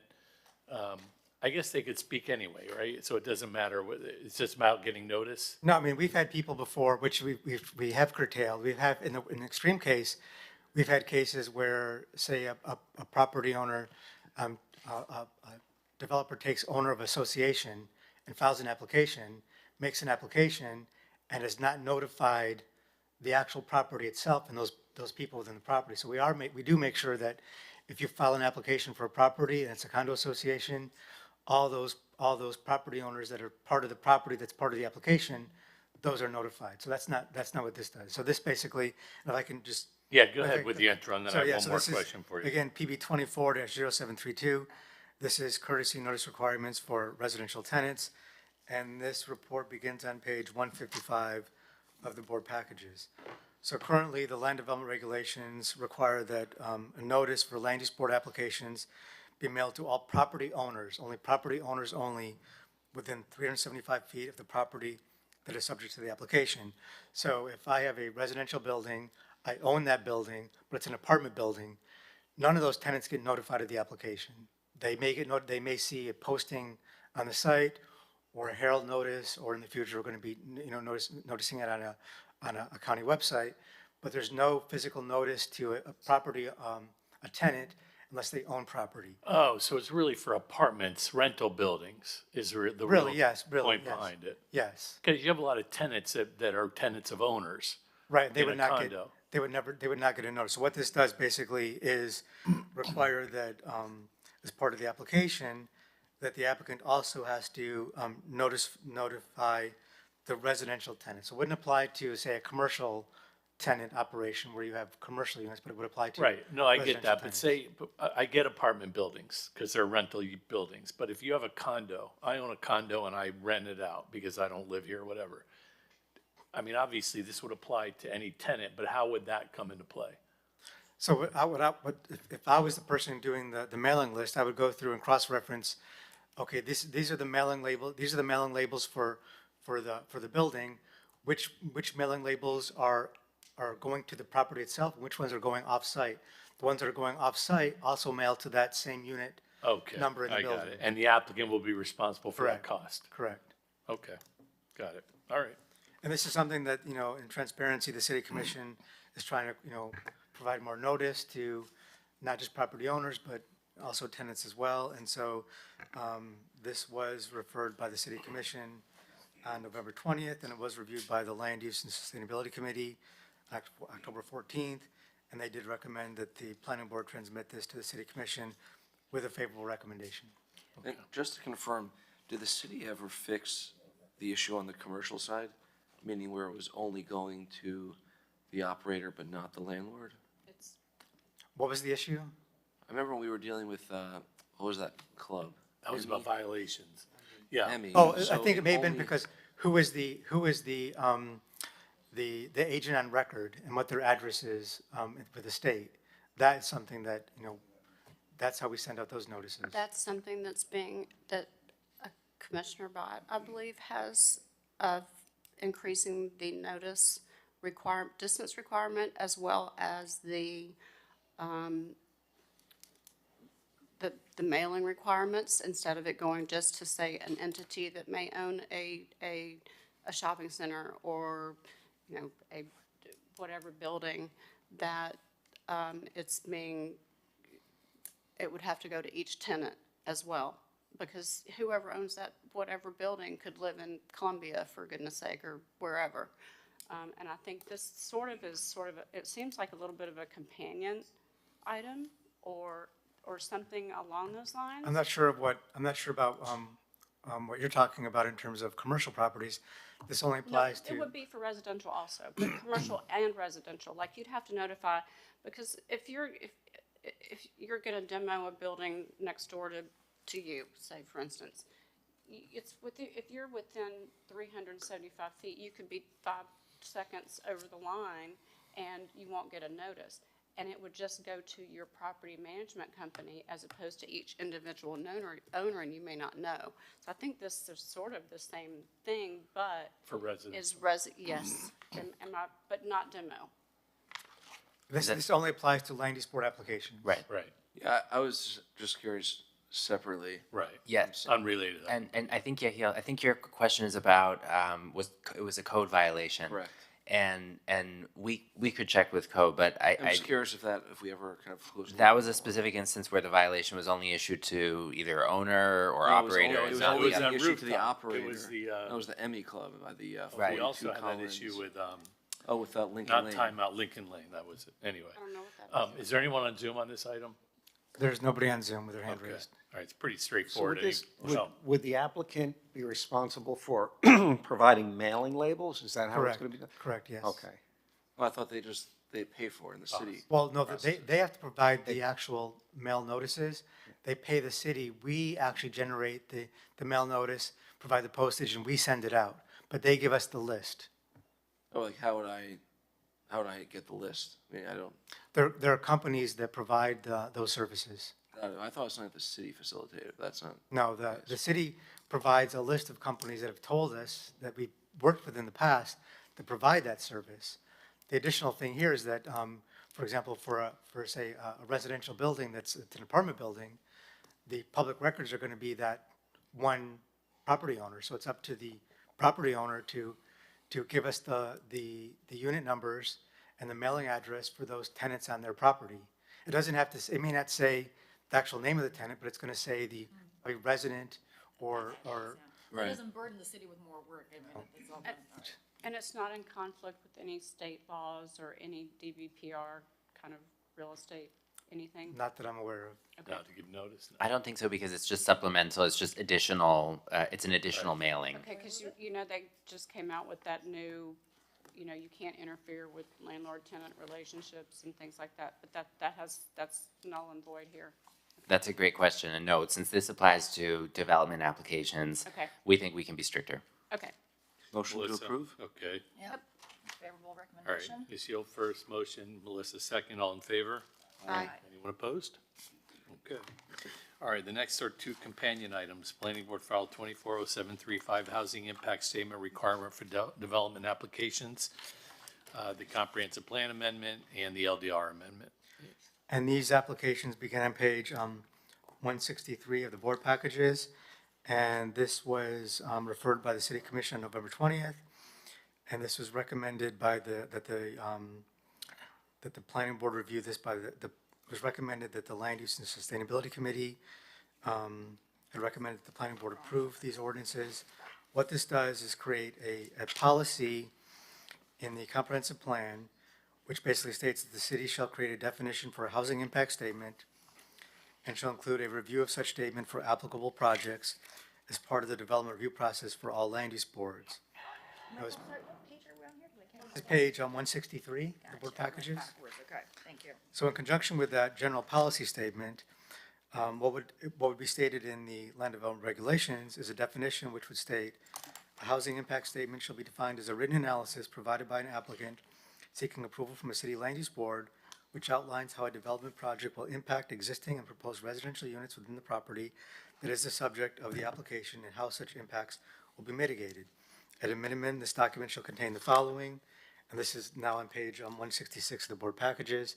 This includes analysis of the impact on the development, comparing current housing availability on the affected property before and after the development is executed, a full disclosure as to whether any residents currently within the property in the last year, specifying how many of those households were affordable Section 8 or workforce housing units, and identify any voluntary measures by the developer to assist those residents with relocation or alternate housing.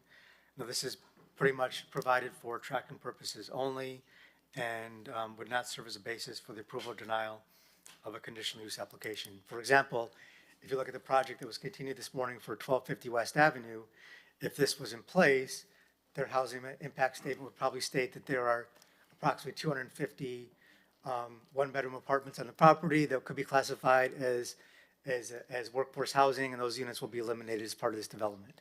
That's essentially what's happening with that project. So this would basically just provide more information to both land use board as well as city commission when reviewing these types of applications and impacts on residential property tenants and owners.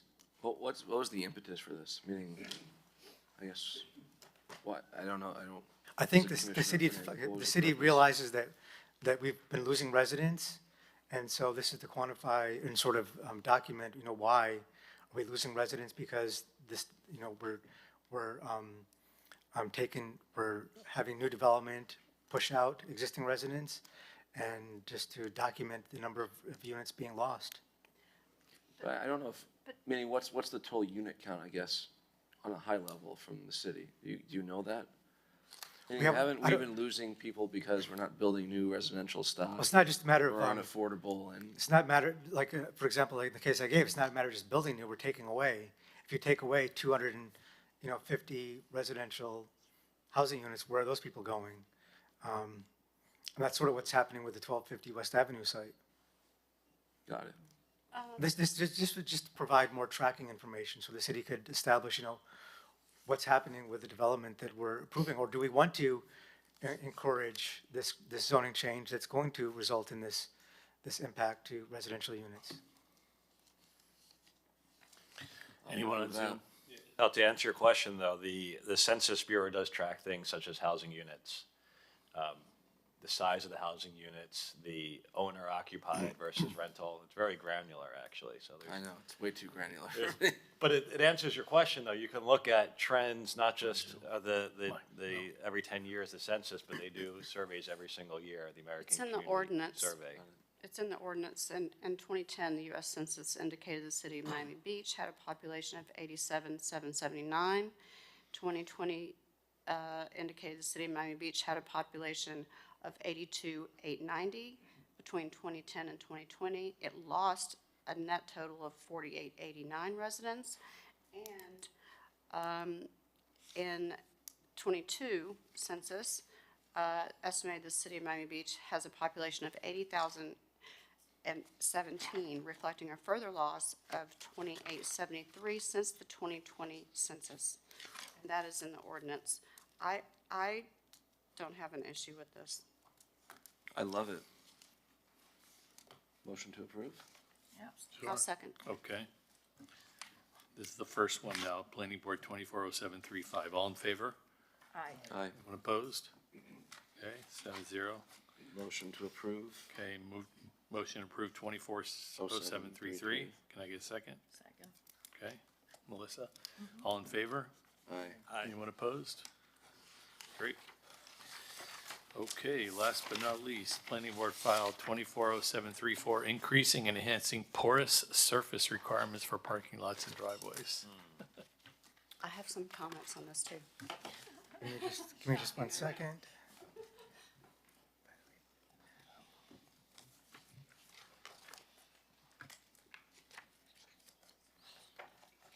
Page 187. No, 184. 183.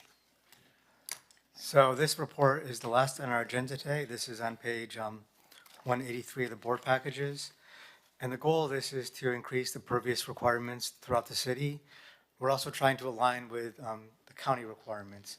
So there are certain elements that the city counts as pervious that the county does not. So part of this is to more align with what the county also does not count as pervious. So what this does is, in terms of parking lot design, it does state that non-landscape surfaces have to use a high albedo surface, which is in the code right now, but also states that on top of that, at least 60% of all non-landscape material must consist of porous pavement to facilitate water drainage. So this would provide more opportunity for water to filtrate on parking lots. Now, primarily this pertains to single-family homes. Right now, for example, within the front yard and side yard facing a street, you have to provide 50% of your front yard or side facing a street as landscaping area. This would increase that to 70%. However, it would say that you could do 50% landscaping, and the additional 20%, if you have paving, would have to be porous paving. So it does, although it is increasing the pervious landscaping requirement, it does now allow you to count porous paving as part of that requirement. What it doesn't do is right now, if you have a pool within your property, right now within your rear yard, we have requirements for 70% of your rear yard has to be pervious landscaping. However, your pool now counts as pervious landscaping. What this does is take that away. The county does not count pools as pervious landscaping.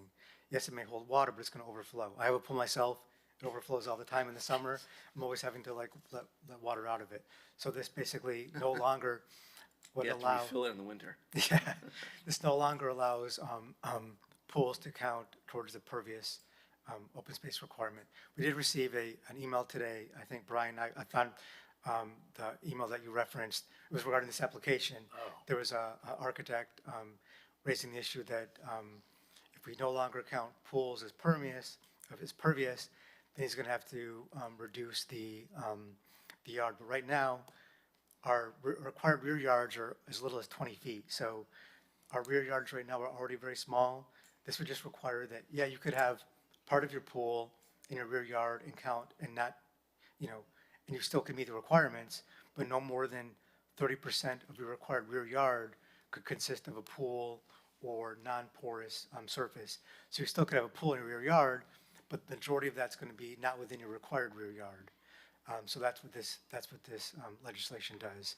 It also indicates that when you do have paving, that you do have pervious paving versus just paving on compacted soil or on a non-pervious subbase. A question, all is good except that I have a little bit of a hesitation with the pool area. Because I think about all the new construction, and a lot of these backyards are basically a pool with a bunch of steps, that are usually, concrete, and there's not that much green. There's not a lot of the new construction don't have a lot of backyards, right? So in most of the projects that were, built and approved in the last few years, most of these would not have been accepted, correct? Because So right now, the exemption for pools only applies for pools that are below a certain elevation. So most new construction that was building a brand new pool, they typically want to have their pool at the same level of the house. So right now, those projects were not impacted because they were not able to count the pool already as pervious. This would really impact only properties that were constructing a pool, at a lower elevation. If anything, I would suggest, if you want to, raise that a concern, an exemption for, existing properties that were as of such and such date, that could impact their ability to provide a pool in their rear yard. I think we need to be considerate about asking. Right. What about properties that are already existing? Not like that, but if they're having to redo their. Well, that's what Matt Amster just wrote in about the applicability, that if it's already in process, that they don't have to back Or to if the it's drawing board. destroyed? What if it's destroyed by a hurricane or ripped up or something like that? I mean, those, how does that impact those?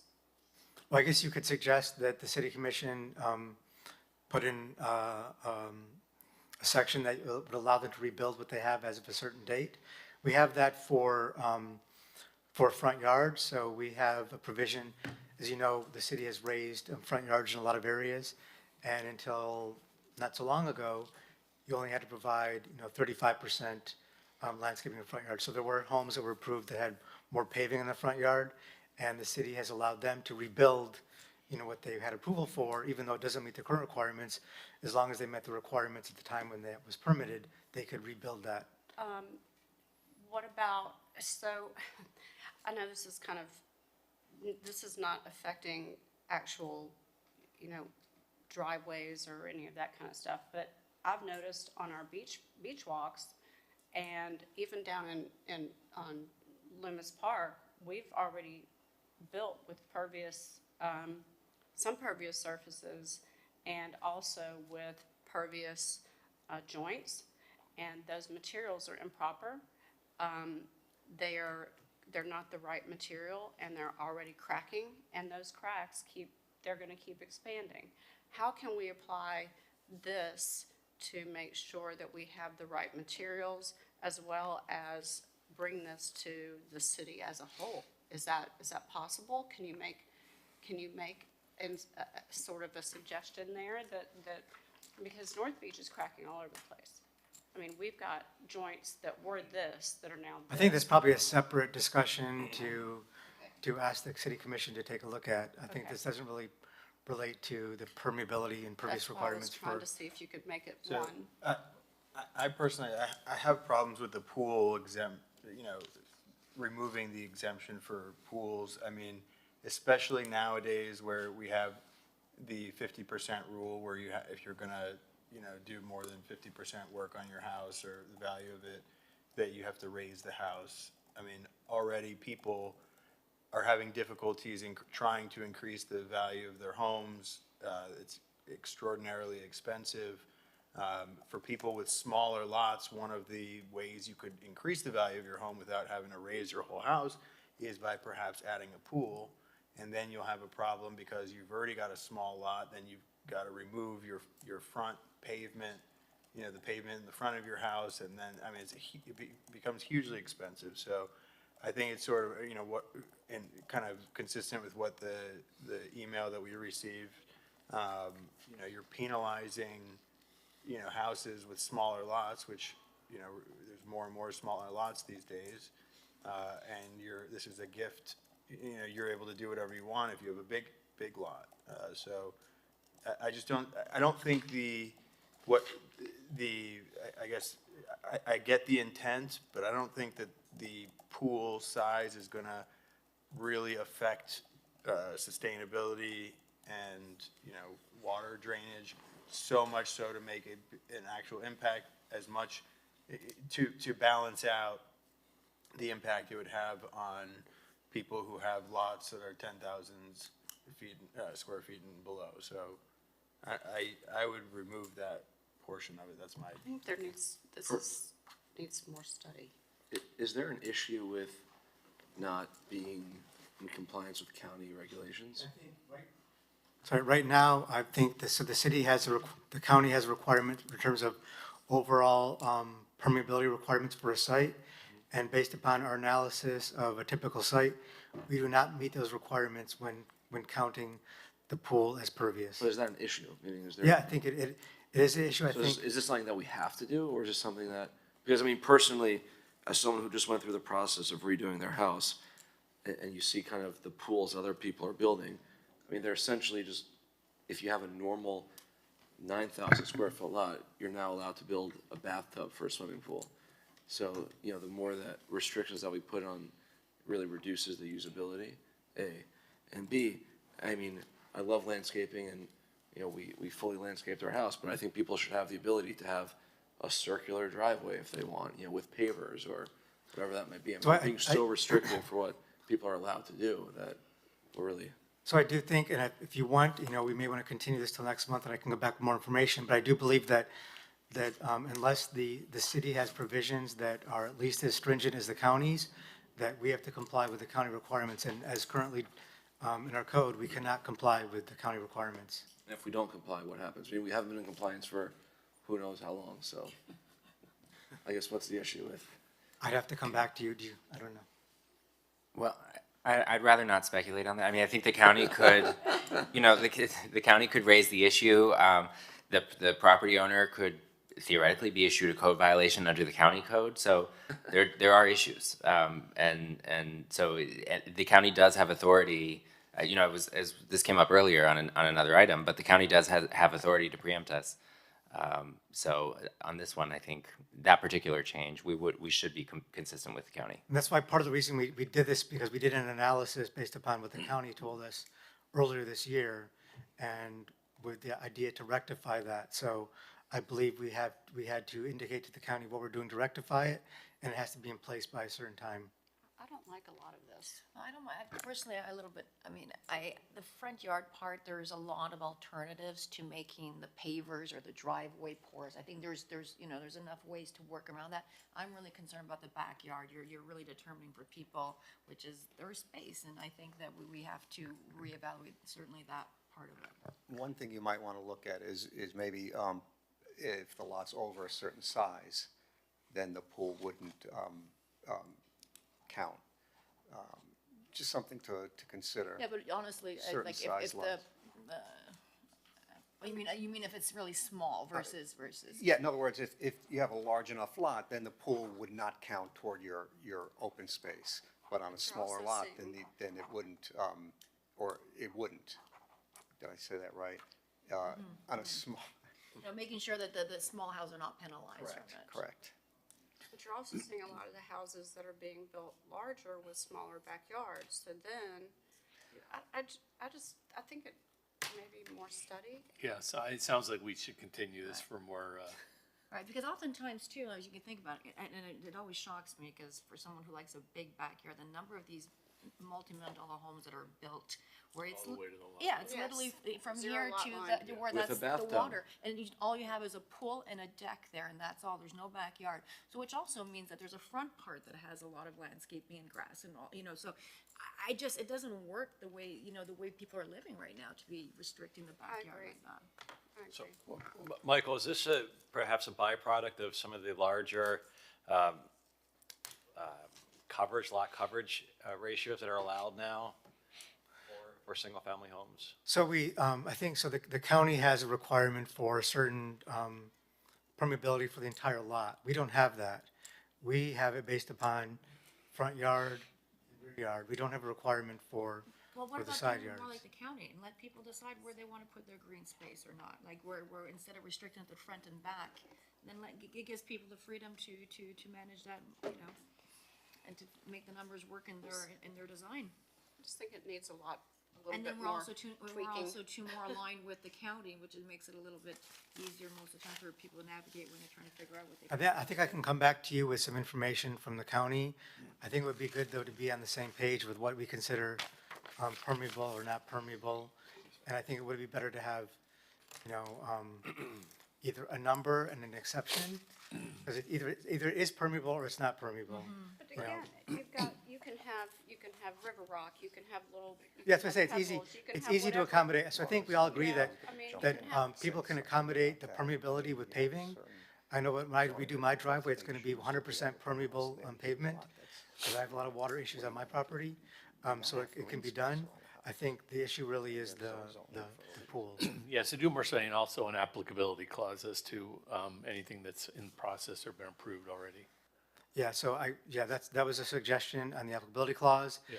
And then also, I think it's important to take a look at older homes that they're already built to a certain point, so they don't have any flexibility to Yes. remove the pool versus a 'Cause new I home. know some people in my area that want to do some things with their walkways and driveways, but they're Yeah, we limited. don't want to necessarily require a variance or have them to go through Correct. the process. And that's a big point to make, because, when somebody's building a brand-new home and they have a vacant lot, there are certain zoning guidelines that the city has, and they know what they can and can't do. So if they choose to build huge house and put a small pool in the back, I mean, that's their choice. But on smaller lots where there's already a home built and somebody wants to renovate the home, And it's a historic home. they're gonna run into some issues. It's So I think we really need And they have to historic focus homes, on and they're that. having difficulties and having, you know, you shouldn't have to, you know, do all these things, Yeah. so. So Elizabeth, you're going to move to postpone. I'd like to continue. Till I'd like February? to continue this, and give you a couple of months to come back? Or what do you Let's think? continue till February, and then we can see if we need to. That sounds okay. Okay, can I get a second on that continuance? Second. Scott Okay. seconded. All in Great. favor? Aye. All opposed? All right, before I I adjourn. believe Elizabeth has a suggestion for a future discussion item.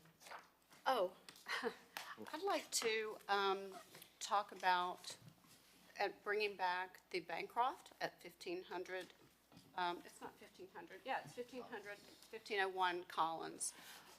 That property has a previous CUP issued, and it was issued, I think, in 21, I think. What's And the business? It's a vacant hotel that is just sitting there, and I'm afraid for it. I think that we need to. You're worried that they're just letting it? I think so. And I think I'd like to find out. I'd like to bring the owners back, find out what's going on with it, and. They have make- a CUP? Yeah. They do, yes. That's operative? I believe so, yes. But It it's is- not, but it is. nothing's going on there? Nope. I don't think It's so. vacant, and it is being. All right, so we have the ability to bring them? Well, I think we can let them know we're going to put this as a discussion item on in February and invite Yeah. them to attend and respond to any questions. Like to discuss Right. that with you. Right, you'd be asking them to appear before the board. It's not like it's not No, like- no, I understand, but I'm well taken. I'm just trying to, again, understand the process. So they have a CUP, but they're not operating anything. Okay, the fact they have a CUP entitles us to bring them before us. You can ask, they don't have to. You can Oh, ask, as a okay. courtesy that they come to the Just board. to find out what their plan is Yeah. with the property? Okay, do we It's- have any powers to, Only if there's a violation of the CUP can we then send a right, cure if letter. they're not operating, there's obviously Right. no, is your concern they're letting it deteriorate, a la Yes. Deauville? Yes. Right. So is there anything, are there And it's a recourses beautiful or property. other departments that the city can be addressing that, the concern of it? I thought we passed an ordinance about that because of the Deauville, that if you let something deteriorate, they would have to replicate. Didn't we pass something You like that? can't, the state No, I prohibited thought that. we, Yes, but I think Elizabeth, I think what you're asking, you're just asking them to provide an update on the project. I wanna think know is what's how no, I no, I understood it. understand, but her ultimate Building. concern, didn't we pass something that addressed that issue about an owner letting a property deteriorate to the point where it has to be demolished? Yes, you strengthen the rules on, and the presumption that if a contributing building is demolished without prior approval of the HPB, that the presumption is that the new building has to be replicated. Right, that's what I remember. There was, the state stepped in last year and preempted the city from requiring replication of certain coastal buildings. I think, though, the Bancroft would be in the area that is exempt because it's in the National Register. Yes. I think it's within the boundaries of the National Register It is, District. it is. So it would be, the HPB could require replication if we get to that point. I'm not sure we're All anywhere right, near so- that point, but So would the discussion item be to have them come, an invitation to please come to the planning board to tell us what's going on? Can we do Correct, that? yeah, Yes. yeah. All right, is our February agenda really full already? Should we? Should be okay, Okay. but if the board wants to, we do have some public comment I forgot to take on the last item. Do you want to hear some members of the public Oh. speak on the previous? Yeah, if they took the time, and we continued it, but happy to hear them. Sure, so I can call on the first speaker, Wesley Keene. Yeah, he's the one that sent the email, right, okay. Wesley, we listened to you and we continued it, but if you want to say something, feel free. Yeah, I appreciate it. Good afternoon, Wesley Keene, CODA, offices at 7500 Northeast 4th Court. I appreciate the sentiment and the intent behind this code. In fact, in addition to being mainly a residential architect practicing with 90% of our projects in Miami Beach, we were also sponsored by the late Commissioner Samuelin to look at permeability across the alleyway network of Miami Beach. So this is also an issue that we care deeply about. As you noted in my email, what I'm concerned about, and I'm looking at data across projects, is how this might be particularly punitive on smaller scaled lots. I agree with Michael that the county has regulations on lot permeability. You know, a lot of our work, as Michael and the city staff knows, it really adopts courtyards. And courtyards are a great way to bring light, air into the home, but also increase permeability across the lot. In our current designs with courtyards, that doesn't really get us any credit outside of lot coverage towards the added permeability that it might grant to a lot based on the county's initiative. So I think that this is a well-intended, effort, but I think it could be enhanced and maybe checked against some of our work even. And I'd be happy to be open, Michael, for some sort of workshop, if that's of use to you, to maybe offer some ideas. For instance, swimming pools, like other elements of the home, what comes to mind is a 2-car garage. They don't necessarily increase on a percentage base with an increase of lot, right? A 2-car garage is sized to accommodate 2 cars. A swimming pool is typically sized, 15 by 30 or 12 by 40, something like that. So by having the permeability in the rear tied to the swimming pool, it forces smaller lots to have smaller sized pools. But potentially, as the code recognizes the garage situation, it offers a maximum square foot towards lot coverage and unit size on the garage. It could offer something similar to pools that gives the ability for smaller sized lots to still have a normal or regular sized pool. As I mentioned, I don't want to belabor it, but the pool as a body of water is a great way to store water. There are ways to divert that overpour into dry wells and engineered systems. Soil it's a common misnomer that soil is a good source of drainage, but in fact, what you're looking for to store water is a lot of airspace. So ballast rock, gravel, someone mentioned river rock. These are great ways to store water. Ironically, lawns are a somewhat inefficient way to store water. So I think perhaps with a conversation, we could help really craft this language to really suit the sponsoring commissioner's initiative while also protecting those smaller lot homeowners. I thank you for everybody's time. Thank you. Wesley, our next caller is Johan Moore. Yes, good afternoon. One final time. I want to thank the last speaker for both reminding us of Commissioner Samuelian's interest in the subject of drainage broadly, but also gesturing to the future.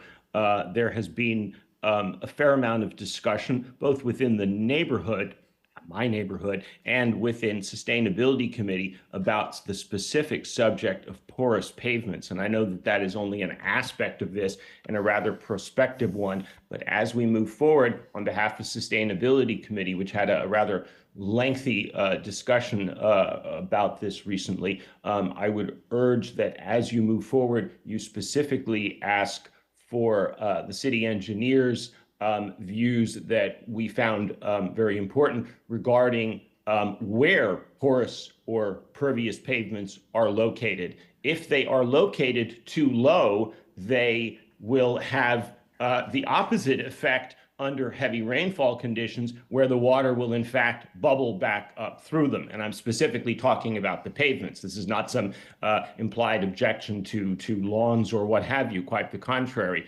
And while, again, your focus now is primarily on single-family homes, and those do not, as a rule, I believe, well, maybe Mid-Beach, sit on the coastal ridge is, in fact, the most ideal spot for pervious pavements, whereas lower-lying properties, in fact, as was mentioned before, elevation is probably the only way out of these issues. There was a concern raised, and I wanted to address that to head it off, that in fact, porous pavements are suspected of a negative side effect, if you will, of concentrating pollutants underground because they would be funneled toward that porous pavement. That seems to not be a concern. Members of the Sustainability Committee with far greater expertise than I thought through that and in fact dialogued their way through that with the city engineer. And the city engineer in fact has expressed support in principle for porous pavements. realizing that is probably not a leading concern, the concentration of pollutions. Whereas, though, as said, the elevation of the property relative to its underlying water table is something you really would want to keep in mind as you go forward. Thank you very much. Thank you. Our next caller is Larry Schaefer.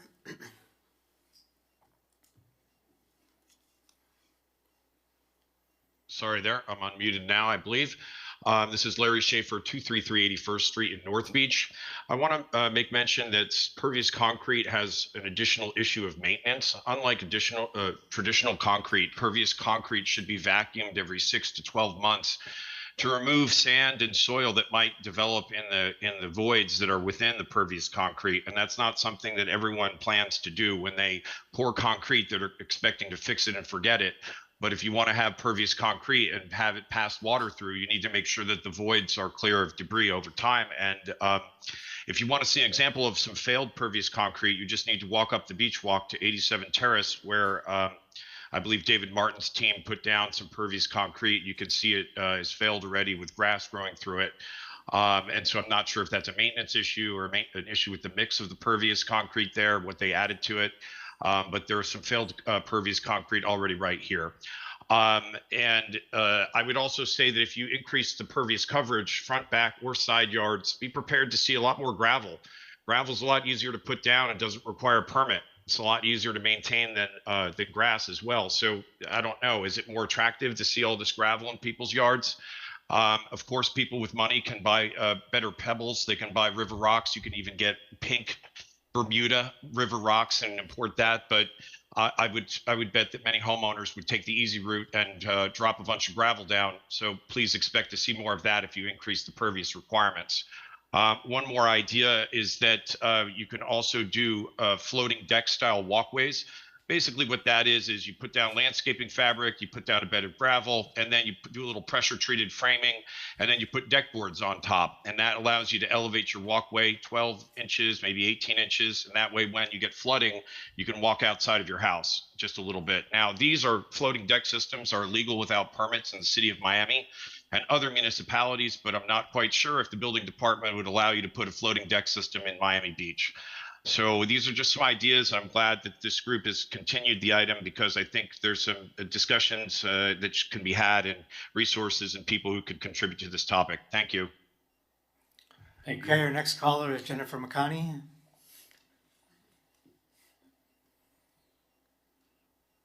Good afternoon, everybody, and thank you for your time on this. I think the last couple callers have had some really great points. I want to add just a few things, and I'll keep it short. In the front, the pervious pavers, I think we really need to make sure that language is a little bit more defined. We also, those pervious pavers do not last forever. So, after a while, they will need maintenance. And also on the rear yard, I know we're worried about the smaller homes, and I think that's really important, but the larger homes, which may have a bigger surface of pool area in the rear yard, the pools do act as storage. So, in the winter, I'm praying for rain so I don't have to refill up my pool with the city water. So I really do think we shouldn't penalize the smaller or larger homes with not counting the pool as 50% pervious. The last point I want to make is I think one of the board members mentioned let's look at the area of the lot as a whole. So maybe you have a courtyard, or we have other areas where we're providing pervious areas. It's not only in the front, because some homes have a very small frontage where they're going to need a 20-foot wide driveway in there, and it's not going to work if we reduce that square footage. So those are my points, and thank you for taking all this into consideration today. Thanks. And our last caller is Matt Amster.